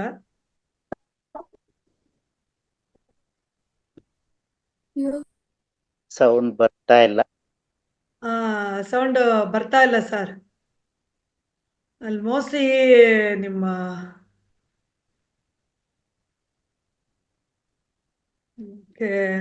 ಓಕೆ ಸರ್ ಟೈಪ್ ಮಾಡ್ಬಿಡಿ ಸರ್, ಓದ್ತೀನಿ ಸರ್. ನೀವು ಟೈಪ್ ಮಾಡಿ, ನಾನು ಓದ್ಬಿಟ್ಟು ನೀವ್ ಏನ್ ಕೇಳಬೇಕು ಅಂತಿದ್ದೀರಿ, ಏನ್ ಮಾತಾಡ್ಬೇಕು ಅಂತಿದ್ದೀರಿ, ಅದನ್ನ ನಾನು ಹೇಳ್ತೀನಿ ಸರ್. ನೆಕ್ಸ್ಟ್ ವೇದವತಿ ಅವರೇ ಮಾತಾಡಿ ಮೇಡಮ್. ನಮಸ್ಕಾರ ಎಲ್ರಿಗೂ. ನಮಸ್ತೆ ಮೇಡಮ್. ಈ ರಿಮಟೆಡ್ ಇನ್ ಆರ್ಥ್ರೈಟಿಸ್ 25 ವರ್ಷದಿಂದ ಇದೆ. ನಾನು ಎನಿ ಟೈಮ್ ಬ್ಯುಸಿ ಇದ್ದಿದ್ರಿಂದ ನನಗೆ ಅದು ಗೊತ್ತಾಗಿಲ್ಲ ನೋಡಿ.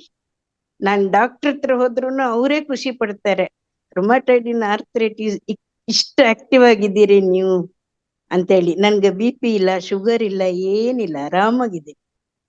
Super madam. ನಿಮ್ ಪ್ರಶ್ನೆ ಮುಗೀತು ಮೇಡಮ್, ನಿಮ್ದು ಮುಗೀತು, ಆನ್ಸರ್ ನೀವೇ ಕೊಟ್ಬಿಟ್ರಿ. ಸೊ ನೀವು ಇಷ್ಟ ಆಗಿರೋದ್ರಿಂದ, ಆರಾಮಾಗಿರೋದ್ರಿಂದ ನಿಮಗ್ ಸಮಸ್ಯೆನೇ ಇಲ್ಲ ಅಂತ. ಯಾಕೆಂದ್ರೆ ನಂಗೂ ರೊಮಟೈಡ್ ಆರ್ಥ್ರೈಟಿಸ್ ಇತ್ತು ಒಂದು ಕಾಲದಲ್ಲಿ. ಈಗ ನಾನು ಐ ಆಮ್ ವೆರಿ ಹ್ಯಾಪಿ, ಮೈ ಆತ್ಮ ಬಂಧುಗಳು. ಸೊ ಹಂಗಾಗಿ ಇಲ್ಲ. Okay madam. ಒಂದೇ ಒಂದ್ ಮಾತ್ರೆ ತಿಂತೀನಿ ಡೈಲಿ. ಮತ್ತೆ ಎಲ್ಲೆಲ್ಲೋ ಈ ಹುಬ್ಳಿಗ್ ಬಂದ್ಮೇಲೆ ಅಂತೂ ಸ್ವಲ್ಪ ನೋವುಗಳಿದ್ವು. ಈ ಧ್ಯಾನಕ್ ಬಂದ್ಮೇಲೆ ಒಂದೊಂದೇ ಕಡಿಮೆ ಆಗ್ತಾ ಇದೆ. ಸ್ವಲ್ಪ ಧೈರ್ಯನೂ ಜಾಸ್ತಿ. ನಾನು ಬಿಸ್ನೆಸ್ PG ಮಾಡ್ತಾ ಇದ್ದೆ, ಆಗ್ಲಿಲ್ಲ. 65 ವರ್ಷ ಲಾಸ್ಟ್ ಇಯರ್ ವರ್ಗೂ ಮಾಡ್ದೆ, ಆಗ್ಲಿಲ್ಲ. ಕ್ಲೋಸ್ ಮಾಡ್ದೆ. ತುಂಬಾ ಲಾಸ್ ಆಗೋಯ್ತು. ತುಂಬಾ ಅಂದ್ರೆ ಮನ್ಸಿಗೆ ತುಂಬಾ ಕಷ್ಟ ಆಗ್ತಿತ್ತು. ಇಷ್ಟು ವರ್ಷ ದುಡ್ದು ಬರೀ ಕೈಯಲ್ಲಿ ಬಂದ್ವಲ್ಲ ಅಂತ ತುಂಬಾನೇ ಕಷ್ಟ ಆಗ್ತಿತ್ತು. ಮಾತಿಗೆ ಅಳ್ತಿದ್ದೆ, ಮಾತಿಗೆ ಇಮೋಷನ್ ಆಗ್ಬಿಡ್ತಿದ್ದೆ. ಯಾವಾಗ ನಾನು ಗೀತೆ, ಈ ಧ್ಯಾನ, ಅದಕ್ಕೆ ಮೇಡಮ್ ನಾನು ಮ್ಯಾಕ್ಸಿಮಮ್ ಎಲ್ಲ ಕ್ಲಾಸ್ ಅಟೆಂಡ್ ಮಾಡೋದು. Super madam. ನಾನು ಈ ಸತ್ಸಂಗ ಇವೆಲ್ಲ ಕೇಳದೆ ಇದ್ರುನು ಧ್ಯಾನ ಅಂದ ಕೂಡ್ಲೆ ನನ್ ತಲೆ ಬಿಸಿ ಆಗೋಗ್ತದೆ. ಸ್ಟಾರ್ಟಿಂಗ್ ಅಲ್ಲಿ ದಯವಿಟ್ಟು ಕ್ಷಮಿಸಿ, ಮಧ್ಯ ಮಾತಾಡ್ತಾ ಇದೀನಿ ಮೇಡಮ್. ಹ್ಮ್. ಇಲ್ಲಿ ಜ್ಞಾನಕ್ಕೆ ಅಂತ ನೀವು ಬಂದ್ಮೇಲೆ ಹಿಂದಿನ ನೆನಪಿಸ್ಕೊಳ್ಬೇಡಿ ನೀವು. ಇಲ್ಲ, ಈಗ ರೊಮಟೆಡ್ ಆರ್ಥರೈಟಿಸ್ ಅಂತ ನಾನು ಹೇಳಿದ್ನಲ್ಲ, ಇಮ್ಯೂನ್ ಸಿಸ್ಟಮ್ನ ಹಾಳು ಮಾಡುತ್ತೆ. ಹಾಳು So, ಮಾಡೋದು. ಇದು ತಿಳ್ಕೊಂಡ್ಮೇಲೆ ನಾವು ಈ ಧ್ಯಾನಕ್ಕೆ ಬಂದ್ಮೇಲೆ ನಮ್ಮ ಆತ್ಮವನ್ನ ತಿಳ್ಕೊಳ್ಳೋಂತ ಒಂದು ಪರಿ ಏನಿದೆ ಅದ ಕಡೆ ಹೋಗ್ಬಿಡೋಣ. ಇದು ಹ್ಮ್. ಬೇಡ ಅಲ್ವಾ? ಮತ್ತೆ ಅದೇ. ಹಿಂದಿನ ನೆನ್ಕೊಳ್ಳೇಬೇಡಿ. ಈಗ ನೀವೇನ್ ಮಾತಾಡ್ಬೇಕು ಅಂತಂದ್ರೆ, ಈ ಧ್ಯಾನ ಮತ್ತೆ ಮನಸ್ಸನ್ನ ಸರ್ ಏನ್ ಹೇಳಿದ್ರು, ಇದ್ರ ಬಗ್ಗೆ ಯಾವ ರೀತಿ ನಾವ್ ಇನ್ನೂ ಚೆನ್ನಾಗಿ ನಾವು ಮಾಡ್ಬೋದು, ನಮ್ಮನ್ನ ನಾವು ಹೆಂಗೆ ತೊಡಗಿಸ್ಕೋಬಹುದು, ಇದಿಷ್ಟೇ ಪ್ರಶ್ನೆ ನೀವು ಕೇಳ್ಬೇಕಾದ್ದು. ರೊಮಟೆಡ್ ಎಲ್ಲ ಬಿಟ್ಟಾಕಿ, ದಯವಿಟ್ಟು ಕ್ಷಮಿಸಿ ಈ ತರ ಆಕ್ಚುಲಿ ಮಾತಾಡ್ತಿರೋದು. ನಾನು ಬರೀ ಅದೇ ಮಾತಾಡಕ್ಕೆ ಇದ್ದಿದ್ದು. ನೀವು ರುಮಟೈಡ್ ಆರ್ಥರೈಟಿಸ್ ಬಗ್ಗೆ ಹೇಳಿದ್ರಲ್ಲ, ಹಾಗಾಗಿ ಅದ್ ಜ್ಞಾಪಕ ಬಂತು. ಇಲ್ದಿರ ಅದ್ ನಂಗೆ ಬರ್ತಿರ್ಲಿಲ್ಲ. ನಾನ್ ಏನ್ ಹೇಳ್ಕೊಟ್ಟಿದ್ದು ಅದೇ. ಇದು ನಾನೆಲ್ಲೋ ನಾನು ನಿಮ್ಮಲ್ಲೇ ಕೇಳಿದೀನಿ, ಓದಿದೀನಿ. ಯಾವ್ದಾದ್ರು ಚಕ್ರ ಆಕ್ಟಿವೇಟ್ ಆಗಿದ್ರೆ ಈ ತರ ಆಗುತ್ತೆ ಅಂತ ಅದಕ್ಕೆ ಸರ್ ಹೇಳ್ತಾರೆ, ವಿರೂಪಾಕ್ಷಪ್ಪ ಸರ್ ಹೇಳ್ತಾರೆ. ಹಾ, ಸರ್ ಅವ್ರಿಗೆ ಇಲ್ಲಿ ಏನೋ ತುಂಬಾ ವೈಬ್ರೇಷನ್ಸ್ ಆಗ್ತಿರುತ್ತೆ ಆಜ್ಞಾ ಚಕ್ರದಲ್ಲಿ. ಆಜ್ಞಾ ಚಕ್ರದ ಹತ್ರ, ಅದೇ ಅವ್ರ ಆಜ್ಞಾ ಚಕ್ರ ಅಂತ ಹೇಳಿಲ್ಲ, ಹಣೆಯಲ್ಲಿ ನಂಗೆ ತುಂಬಾ ಆಗತ್ತೆ ಅಂತ.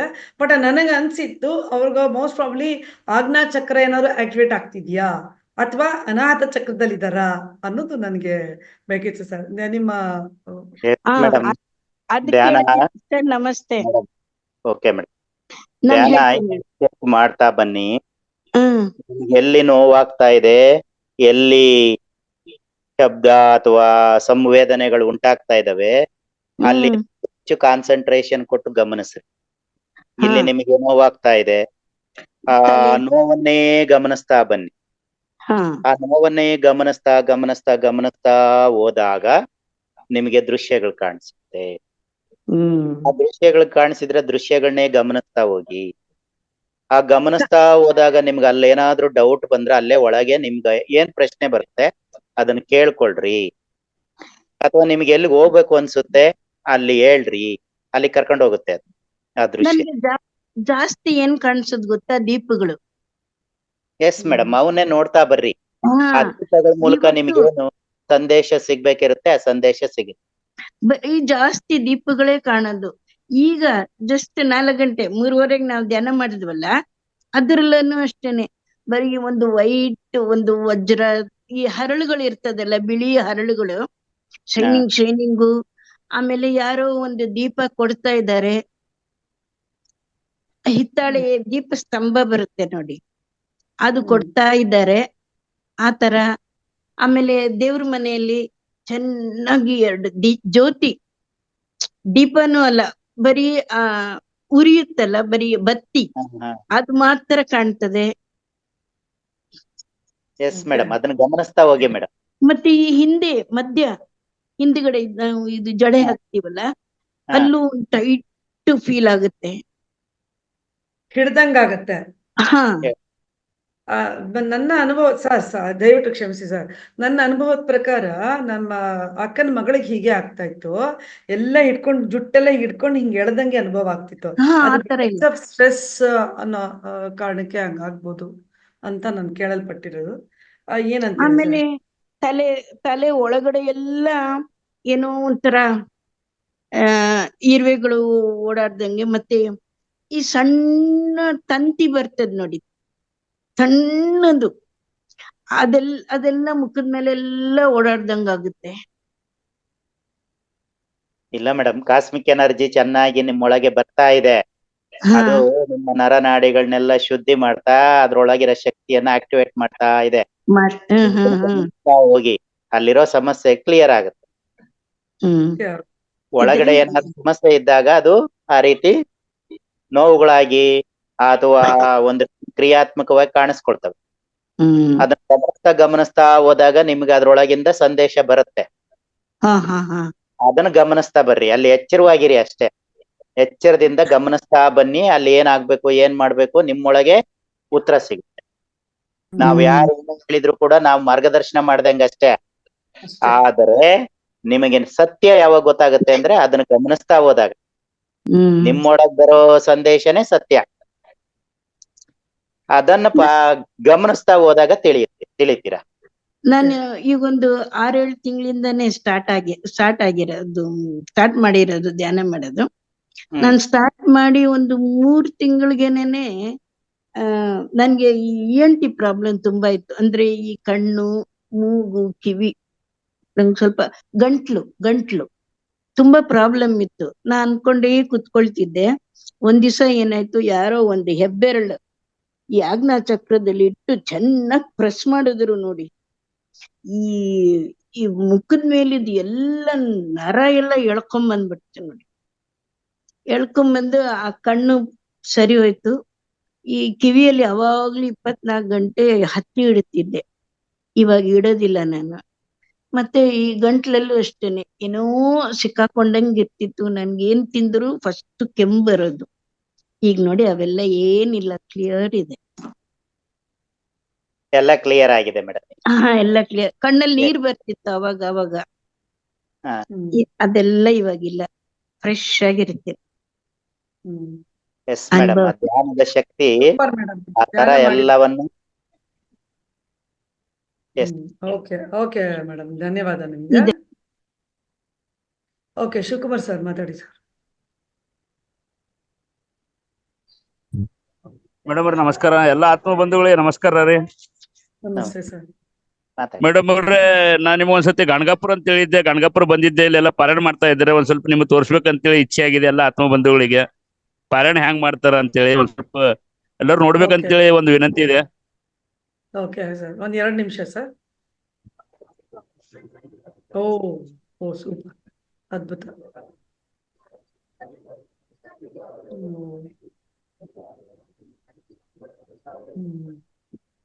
ತುಂಬಾ ಜನ ಸೇರಿದ್ದಾರೆ. ಇಲ್ಲೆಲ್ಲ ಪಾರಾಯಣ ಮಾಡ್ತಾರೆ ಮೇಡಮ್ ಅವ್ರೆ. ಮೇಡಮ್ ನಮ್ಗೆ ಕಾಣಿಸ್ತಾ ಇಲ್ವಲ್ಲ ಮೇಡಮ್?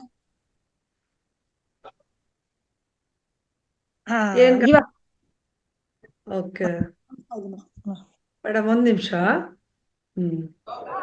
ಚೆನ್ನಾಗಿದೆ ಸರ್, ಎಲ್ರು ನೋಡ್ತಾ ಇದೀವಿ.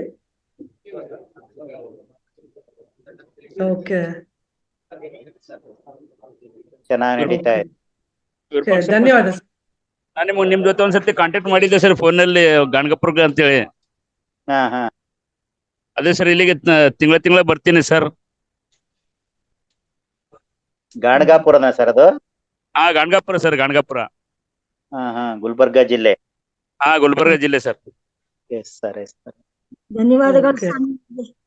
Thank you sir, thank you Shivakumar sir, ಧನ್ಯವಾದ ನಿಮಗೆ. ನಾರಾಯಣ ಸತ್ಯೇಂದ್ರ ಸರ್ ನಮಸ್ಕಾರ sir.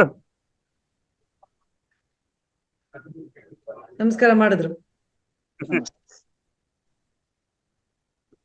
Thank you sir, thank you Shivakumar sir.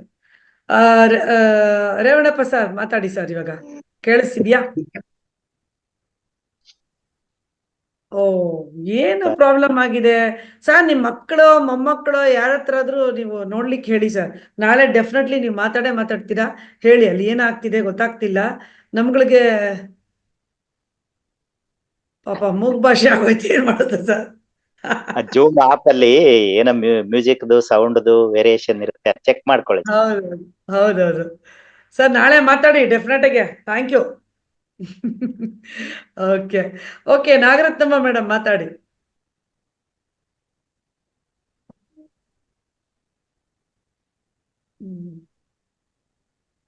ಅವ್ರಿಗೆ ಓಕೆ, ನಾಗರತ್ನಮ್ಮ ಅವರು ಹೊರಟ್ಬಿಟ್ರಾ? ಇಲ್ಲ ಮೇಡಮ್, ನಮಸ್ತೆ, ನಾನೇ ಮೇಡಮ್. ಮಾತಾಡಿ ಮೇಡಮ್, ಮಾತಾಡಿ. ಅದೇ ಮಾತಾಡಿದ್ನಲ್ಲ ಮೇಡಮ್. ಆಗಿರ್ಲಿ, ಬೇರೆಯವರೆಲ್ಲರೂ ಹೇಳಿದ್ರಲ್ಲ ಮೇಡಮ್, ಆ ಕ್ವಶನ್ ಎಲ್ಲ ಆನ್ಸರ್ ಎಲ್ಲ ಗೊತ್ತಾಯ್ತು ನನಗೆ.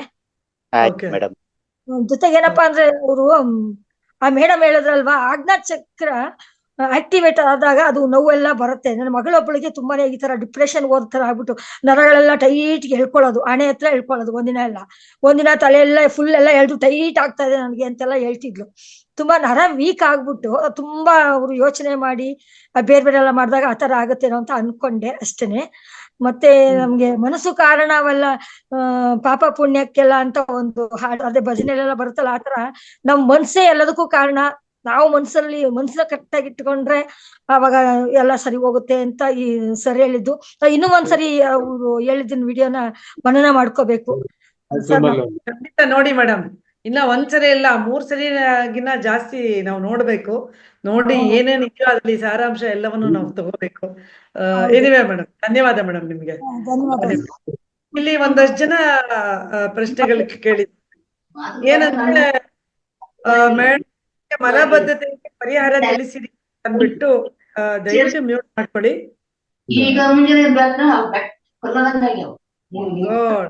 ಇವರು ಎಚ್ ಕೆ ಕೃಷ್ಣರಾವ್ ಅವರು ಕೇಳಿದ್ದಾರೆ, ಮಲಬದ್ಧತೆ ಇದೆ ಹೇಳಿ ಅಂತ ಡಾಕ್ಟರ್ ಯಶೋಧ ಅವರು. ಕ್ಷಮಿಸಿ ಸರ್, ವಿರೂಪಾಕ್ಷಪ್ಪ ಸರ್ ಕ್ಷಮಿಸಿ. ಯಶೋಧ ಮೇಡಮ್ ದಯವಿಟ್ಟು ಅವ್ರಿಗೆ ಅದ್ರ ಪರಿಹಾರ ಅಂತ ಹೇಳ್ಬೇಕು ಅಂತ ಹೇಳ್ತಿದ್ದಾರೆ. ಮುದ್ರೆಗಳು ಮಾಡ್ಬೇಕಾ, ಏನ್ ಮಾಡ್ಬೇಕು ಅನ್ನೋದ್ರ ಬಗ್ಗೆ ಹೇಳಿ. ಅದು ಅಪಾನ ಮುದ್ರೆ ಮಾಡ್ಬೇಕಾಗುತ್ತೆ ಮ್ಯಾಮ್. ಮತ್ತೆ ಅವ್ರದ್ದು ಹಿಸ್ಟ್ರಿ ನೋಡ್ಬೇಕು, ಅವರು ಎಷ್ಟು ವರ್ಷದಿಂದ ಎಷ್ಟು ತಿಂಗಳಿಂದ ಅದರಿಂದ ಸಫರ್ ಆಗ್ತಾ ಇದ್ದಾರೆ, ಮತ್ತೆ ಅವರ ಆಹಾರ ಪದ್ಧತಿ ಏನಿದೆ. ಸುಮ್ನೆ ಹೇಳಲಿಕ್ಕೆ ಆಗಲ್ಲ ಮಲಬದ್ಧತೆಗೆ ಈ ತರ ಔಷಧಿ ತಗೊಳ್ಳಿ ಅಂತ, ಕಾರಣ ತಿಳ್ಕೊಳ್ಬೇಕು. ಅದಕ್ಕಿಂತ ಹೆಚ್ಚಾಗಿ ಅಪಾನ ಮುದ್ರೆ ಮಾಡ್ಕೊಂಡ್ರೆ ಒಳ್ಳೇದಾಗುತ್ತೆ. ಮೇಡಮ್, ಅಪಾನ ಮುದ್ರೆ ಮಾಡ್ತಾ ಇದೀನಿ ನಾನು. ಸುಮಾರು 1.5-2 ವರ್ಷದಿಂದ ನನಗಿದು ಪ್ರಾಬ್ಲಮ್ ಸ್ಟಾರ್ಟ್ ಆಗಿದೆ.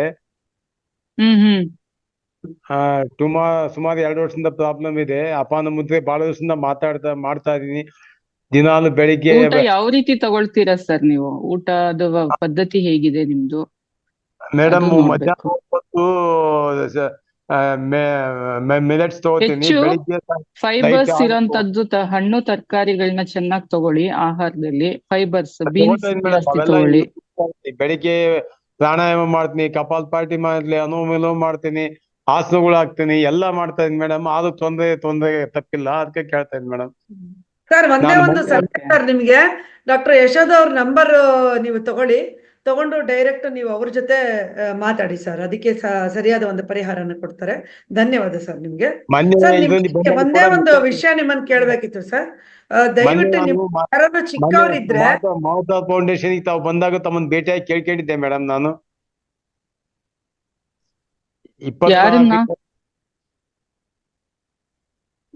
ಅಲ್ಲಿ ಬೆಂಗಳೂರಿಗೆ ಬಂದಾಗ ತಮ್ಗೆ ಪ್ರಾಬ್ಲಮ್ ನಿಮ್ಮ ಹತ್ರ ಹೇಳ್ಕೊಂಡಿದ್ದೆ ಮೇಡಮ್ ಅವತ್ತು ಕೂಡ.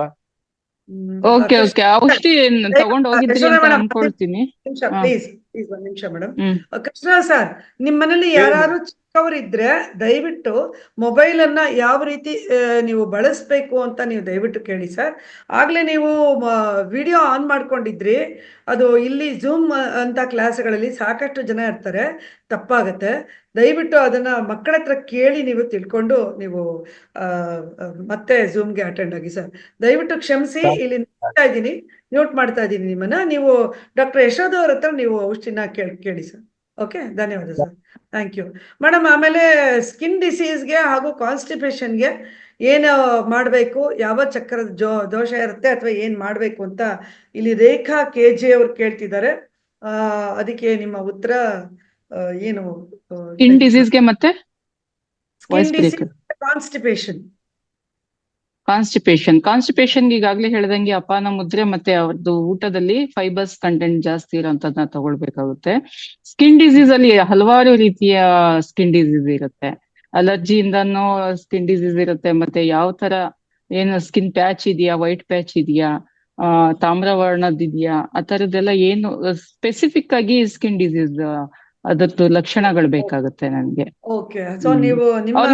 ಇಲ್ಲಾಂದ್ರೆ ಪ್ರತಿ ಶನಿವಾರ ಇಲ್ಲಿ ವೈಟ್ ಫೀಲ್ಡ್ ಗೆ ಬಂದ್ರೆ ಸಿಗ್ತೇನೆ, ಭೇಟಿ ಮಾಡಿ ತಪಾಸಣೆ ಮಾಡಿಸ್ಕೊಳ್ಬಹುದು. ಓಕೆ, ದಯವಿಟ್ಟು ನೀವು ಅಲ್ಲಿ ಹೋಗಿ ಇದರ ಅನುಕೂಲನ ಪಡ್ಕೊಳ್ಬೇಕು ಅಂತ ಹೇಳ್ತೀವಿ. ರೇಖಾ ಅವರೇ ನಮಸ್ಕಾರ, ಧನ್ಯವಾದ. ಓಕೆ, ಇದುವರೆಗೆ ನಾವೆಲ್ಲನೂ ಸಾಕಷ್ಟು ವಿಷಯಗಳನ್ನ ಚರ್ಚೆ ಮಾಡಿದ್ವಿ. ಆಮೇಲೆ ನನ್ನಿಂದ ಒಂದು ಸ್ವಲ್ಪ ಏನಾದ್ರು ತಪ್ಪಾಗಿದ್ದಲ್ಲಿ ದಯವಿಟ್ಟು ಕ್ಷಮಿಸಿ. ಒಂದು ಸ್ವಲ್ಪ ಹಾಸ್ಯ ಅಲ್ಲ, ಇರುವಂಥ ಸತ್ಯತೆಯನ್ನ ನಾನು ಹೇಳಕ್ ಹೋದೆ, ದಯವಿಟ್ಟು ಕ್ಷಮಿಸಿ. ಅದರಿಂದ ನಿಮಗೆ ಯಾರಿಗಾದ್ರೂ ನೋವಾಗಿದ್ರೆ ಇದು. ಆಮೇಲೆ ನಂತರ ವಿರೂಪಾಕ್ಷಪ್ಪ ಸರ್ ದಯವಿಟ್ಟು ನಿಮ್ಗೆ ನಾಳೆ ಕೂಡ ಇದೇ ರೀತಿ ಬಂದು ಸಾಕಷ್ಟು ವಿಷಯಗಳು ಧ್ಯಾನ ಮತ್ತೆ ಸಂಮೋಹನದ ಬಗ್ಗೆ ನೀವು ಹೇಳ್ತೀರಾ ನಾಳೆ. ಸೊ ಹಾಗಾಗಿ ಎಲ್ಲ ಆತ್ಮಬಂಧುಗಳು ಸರಿಯಾದ ಸಮಯಕ್ಕೆ ಇಲ್ಲಿ ಬಂದು ಆಸೀನರಾಗಿ. ಸರ್ ನಿಮ್ಗೆ ತುಂಬ ಹೃದಯದ ಧನ್ಯವಾದಗಳು ಸರ್. ಇಷ್ಟೊಂದು ವಿಷಯಗಳು ನೀವು ತಿಳಿಸಿದ್ರಿ ಅಂತ ಅನ್ಸಿದ್ರು ಕೂಡ ಆದ್ರೂ ಸಾಕಷ್ಟು ವಿಷಯಗಳನ್ನ ಕೇಳುವಂತ ಕುತೂಹಲ, ಆಸಕ್ತಿ ಎಲ್ಲವೂ ನಮಗಿದೆ. ಸೊ ನಿಮಗೆ ತುಂಬ ಹೃದಯದ ಧನ್ಯವಾದ ಸರ್. ಮತ್ತೊಮ್ಮೆ Thank ನಾಳೆ you. ಕೂಡ ಬಂದು ಧ್ಯಾನ ಸಂವಹನದ ಎಲ್ಲರಿಗೂ ಬಗ್ಗೆ ಧನ್ಯವಾದ. ಮಾತಾಡಬೇಕು ಅಂತ ಕೇಳ್ಕೊತೀನಿ. ಧನ್ಯವಾದ ಸರ್. ನಮಸ್ತೆ ಹಾಗೂ ಮೇಡಮ್. ನಂಗೆ ಕೂಡ ಮೇಡಮ್ ದಯವಿಟ್ಟು ಕ್ಷಮಿಸಿ ಮೇಡಮ್, ನನ್ ಟೈಮ್ ಆಗಿದೆ, ನಾನು ಯಾರಿಗೂ ಕೊಡ್ತಾ ಇಲ್ಲ, ದಯವಿಟ್ಟು ಕ್ಷಮಿಸಿ. ಆಮೇಲೆ ನಂತರ ಒಂದೇ ಒಂದು ಆತ್ಮಬಂಧುಗಳೇ, ಒಂದೇ ಒಂದು ನಿಮ್ಗೆಲ್ರಿಗೂ ಒಂದು ಮನವಿ ಮಾಡ್ಕೊಳ್ತೇನೆ. ಒಂದು ಟೈಮ್ ಮೀರೋದ್ಮೇಲೆ ಮತ್ತೆ ಮತ್ತೆ ನಾನು ಇಲ್ಲಿ ಸಂಪನ್ನಗೊಳಿಸ್ತಾ ಇದ್ದೀನಿ ಕಾರ್ಯಕ್ರಮ ಅಂದ ಮೇಲೂ ಕೂಡ ನೀವು ಮಾತಾಡುವಂಥದ್ದು ಇದೆಯಲ್ಲ, ದಯವಿಟ್ಟು ಬೇಡ. ನಿಮ್ಮನ್ನ ರಿಕ್ವೆಸ್ಟ್ ಮಾಡ್ಕೋತಾ ಇದ್ದೀನಿ, ದಯವಿಟ್ಟು ಬೇಡ. ಇದರಿಂದ ಅಲ್ಲಿ ಎಡಿಟ್ ಮಾಡೋರ್ಗಾಗ್ಲಿ ಪ್ರತಿಯೊಬ್ಬರಿಗೂ ಸಮಸ್ಯೆ ಆಗ್ತಿದೆ. ಇದು ನಾನು ಹೇಳಲೇಬೇಕಾಗಿರೋದ್ರಿಂದ ನಾನು ಹೇಳ್ತಾ ಇದ್ದೀನಿ. ಆಮೇಲೆ ನಾಳೆಯಿಂದ ನಿಮ್ಮ ಯಾವುದೇ ಪ್ರಶ್ನೆಗಳಿರ್ಬೋದು, ನಿಮ್ಮ ಒಂದು ಪ್ರಶ್ನೆಗಳಿಗೆ ಅಷ್ಟೇ ಅವಕಾಶ ಇರುತ್ತೆ. ಮತ್ತೆ ಮತ್ತೆ ನೀವು ಮಾತಾಡ್ತಿತ್ತು ಅಂದ್ರೆ ನನ್ನನ್ನು ದಯವಿಟ್ಟು ಬೈಕೋಬೇಡಿ, ನಾನು ಮ್ಯೂಟ್ ಮಾಡಕ್ ಹೋಗ್ತಾ ಇದ್ದೀನಿ ನಾಳೆಯಿಂದ. ಸೊ ಇಲ್ಲಿ ಏನಾಗ್ತಿದೆ ಅಂದ್ರೆ ಡೈಲಿ ಸಾಕಷ್ಟು ಜನ ಮಾತಾಡ್ಬೇಕು ಅನ್ಕೊಂಡಿರ್ತಾರೆ, ಅವ್ರು ಯಾರಿಗೂ ಅವಕಾಶ ಸಿಗೋದಿಲ್ಲ. ಯಾಕೆ ಅಂದ್ರೆ ಒಬ್ಬರೇ ಸಾಕಷ್ಟು ಪ್ರಶ್ನೆಗಳನ್ನ ಕೇಳ್ತಿರ್ತಾರೆ, ಸಾಕಷ್ಟು ಮಾತಾಡ್ತಿರ್ತಾರೆ, ಬೇರೆಯವ್ರಿಗೆ ಅವಕಾಶ ಸಿಗ್ತಾ ಇಲ್ಲ. ದಯವಿಟ್ಟು ಕ್ಷಮಿಸಿ, ಅನ್ಯತಾ ಭಾವಿಸ್ಬೇಡಿ ನನ್ನನ್ನ. ಸೊ ಇದು ನನ್ನ ಕರ್ತವ್ಯ, ನನ್ನ ಧರ್ಮ. ಇಲ್ಲಿ ನಾನು ಕೂತ್ಮೇಲೆ ಸರಿಯಾದ ರೀತಿಯಲ್ಲಿ ಕಾರ್ಯಕ್ರಮವನ್ನ ಮುಗಿಸೋದಾಗ್ಲಿ ಮುಂದುವರ್ಸೋದಾಗ್ಲಿ ನನ್ನ ಧರ್ಮವಾಗಿರೋದ್ರಿಂದ ನಾನು ಈ ಕೆಲಸ ಮಾಡ್ತಾ ಇದ್ದೀನಿ.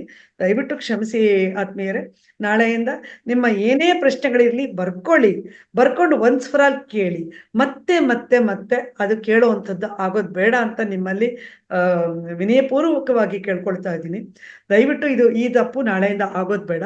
ಯಾಕೆಂದ್ರೆ ಒಬ್ಬೊಬ್ಬರೇ 4 5 ಆಮೇಲೆ ಶನಿವಾರಕ್ಕೆ ನಾವು ಹಾಡುಗಳನ್ನ ಅಥವಾ ಬೇರೆ ಏನೇ ಒಂದು ಕಲೆಗಳಿಗೋಸ್ಕರ ನಾವು ಶನಿವಾರ ಮೀಸಲಿಟ್ಟಿದ್ದೀವಿ. ಶನಿವಾರ ನಿಮ್ಮ ಯಾವುದೇ ಕಲೆಗಳನ್ನ ಕೂಡ ನೀವು ತೋರಿಸ್ಬೋದು. ಆದ್ರೆ ಅದೇ ಸೋಮವಾರದಿಂದ ಶುಕ್ರವಾರದವರೆಗೆ ದಯವಿಟ್ಟು ಬೇಡ ಸ್ನೇಹಿತರೆ. ಇದುವರೆಗೆ ಇಷ್ಟು ಸೆಷನ್ ಅಲ್ಲೂ ನಾನು ಯಾವತ್ತೂ ಮಾತಾಡಿಲ್ಲ. ಇದನ್ನ ಯಾಕೆ ಹೇಳ್ತಾ ಇದ್ದೀನಿ ಅಂತಂದ್ರೆ ನಿಮ್ಮಲ್ಲಿ ಮನವಿ ಮಾಡ್ಕೊಳ್ತಾ ಇದ್ದೀನಿ, ಮತ್ತೆ ಮತ್ತೆ ಇದೇ ರಿಪೀಟ್ ಆಗೋದು ಬೇಡ. ಯಾಕೆ ಅಂದ್ರೆ ಸಂಬಂಧಪಟ್ಟ ಪ್ರಶ್ನೆಗಳಿಗೆ, ಅವರ ಒಂದು ಸಂದೇಹಗಳಿಗೆ ಇಲ್ಲಿ ಪರಿಹಾರ ಅಥವಾ ಉತ್ತರ ಕೊಡೋದೇ ನಮ್ಮ ಮುಖ್ಯ ಧ್ಯೇಯವಾಗಿದೆ. ಹಾಗಾಗಿ ಇದನ್ನ ದಯವಿಟ್ಟು ನೀವೆಲ್ಲ ಅರ್ಥ ಮಾಡ್ಕೋಬೇಕು ಅಂತ ಕೇಳ್ಕೊಳ್ತೇನೆ. ಆಮೇಲೆ ಮತ್ತೊಂದು ವಿಷಯ, ನೀವು ಯಾರೇ ಏನಾದ್ರು ಕೇಳಬೇಕು ಅಂತಿದ್ರೆ ನೀವಿಲ್ಲಿ ಈ ಚಾಟ್ ಬಾಕ್ಸ್ ಅಲ್ಲಿ ಹಾಕಿದ್ರು ಕೂಡ ನಾವು ಅದನ್ನ ಗಮನಿಸ್ತೀವಿ. ಡಾಕ್ಟರ್ ಯಶೋಧ ಅವ್ರನ್ನ ಕೇಳಬೇಕು ಅಂತಿದ್ರೆ ಅವರು ಕೂಡ ಗಮನಿಸಿ ನಿಮಗೆ ಅಲ್ಲೇ ಉತ್ತರ ಕೊಡ್ತಾರೆ. ಇಲ್ಲ ಇಲ್ಲಿ ಎಲ್ಲರ ಮುಂದೆ ಉತ್ತರ ಕೊಡಬೇಕಾಗಿರುವಂತದ್ದಕ್ಕೆ ಖಂಡಿತ ಉತ್ತರ ಕೊಡ್ತಾರೆ. ಹಾಗೆ ಸತ್ಯೇಂದ್ರ ಸರ್ ಅವ್ರ ಜೊತೆ ನೀವು ಬಣ್ಣದ ಬಗ್ಗೆ ಆಗ್ಲಿ, ದಿಕ್ಕು ಬಗ್ಗೆ ಆಗ್ಲಿ ಏನಾದ್ರು ಕೇಳಬೇಕು ಅನ್ಕೊಂಡಿದ್ರೆ ಇಲ್ಲಿ ಮೆಸೇಜ್ ಹಾಕಿ. ನೀವು ಕಾಯ್ಕೊಂಡು ಇತ್ತು ಇಲ್ಲಿ ಅಂತ ಅಂದ ಪಕ್ಷದಲ್ಲಿ ತುಂಬಾ ಜನಕ್ಕೆ ಮಾತಾಡ್ಲಿಕ್ಕೆ ಅವಕಾಶ ಸಿಗೋದಿಲ್ಲ. ಹಾಗಾಗಿ ನಿಮ್ಮ ಪ್ರಶ್ನೆ ಏನೇ ಇದ್ರು ಚಾಟ್ ಬಾಕ್ಸ್ ಅಲ್ಲಿ ಹಾಕಿ ಇಮ್ಮಿಡಿಯೇಟ್. ಆಮೇಲೆ ನೀವು ಬರ್ಕೊಳ್ಳಿ ಅದನ್ನ. ಸಪೋಸ್ ಅದಾಗದೇ ಇದ್ದ ಪಕ್ಷದಲ್ಲಿ ಮಾನಜನ ಇಂತಿಂತದ್ದು ನಮಗೆ ಇತ್ತು ಪ್ರಶ್ನೆಗಳು ಅಂತ ಕೇಳಿ ಶನಿವಾರ ಕೂಡ ಅದನ್ನ ನೀವು ವ್ಯಕ್ತಪಡಿಸ್ಬೋದು. ಅದಕ್ಕೆ ಖಂಡಿತ ನಿಮ್ಗೆ ಯಾರನ್ನ ನೀವು ಕೇಳ್ಬೇಕೋ ಅವರಿಂದಾನೇ ಉತ್ತರ ಸಿಗುತ್ತೆ. ಇಷ್ಟು ನಾನು ಹೇಳಬೇಕು ಅಂತ ಮಾಹಿತಿಗಳು. ಮತ್ತೊಮ್ಮೆ ಕೇಳ್ತಾ ಇದ್ದೀನಿ, ನನ್ನ ಕಡೆಯಿಂದ ಏನಾದ್ರು ನಿಮಗೆ ಮನಸ್ಸಿಗೆ ಕಸಿವಿಸಿ ಆಗಿದ್ದಲ್ಲಿ ದಯವಿಟ್ಟು ಕ್ಷಮಿಸಿ. ಹಾಗೆ ಇವತ್ತಿನ ಕಾರ್ಯಕ್ರಮ ತುಂಬಾ ಚೆನ್ನಾಗಿ ಮೂಡಿ ಬಂದಿದ್ದೆ. ಬಹಳ ಚೆನ್ನಾಗಿ ಎಲ್ಲರೂ ಪ್ರಶ್ನೆಗಳನ್ನ ಕೇಳಿದ್ರಿ, ನಿಮ್ಮ ಅನಿಸಿಕೆಗಳನ್ನ ವ್ಯಕ್ತಪಡಿಸಿದ್ರಿ ಅಂತ ಹೇಳ್ತಾ ನಿಮ್ಮೆಲ್ಲರಿಗೂ ಧನ್ಯವಾದಗಳನ್ನ ಅರ್ಪಿಸ್ತಾ, ಇದುವರೆಗೆ ಕೂತು ತುಂಬಾ ಚೆನ್ನಾಗಿ ನೀವೆಲ್ಲರೂ ಕೇಳಿದ್ರಿ, ನನ್ನ ಮಾತನ್ನ ಅರ್ಥ ಮಾಡ್ಕೊಂಡಿದ್ದೀರಿ ಅಂತ ಹೇಳ್ತಾ ಈ ಒಂದು ಸುಂದರವಾದ ಕಾರ್ಯಕ್ರಮವನ್ನ ಸಂಪನ್ನಗೊಳಿಸ್ತಾ ಇದ್ದೀನಿ. ಎಲ್ಲರಿಗೂ ಧನ್ಯವಾದ. ನಮಸ್ಕಾರ.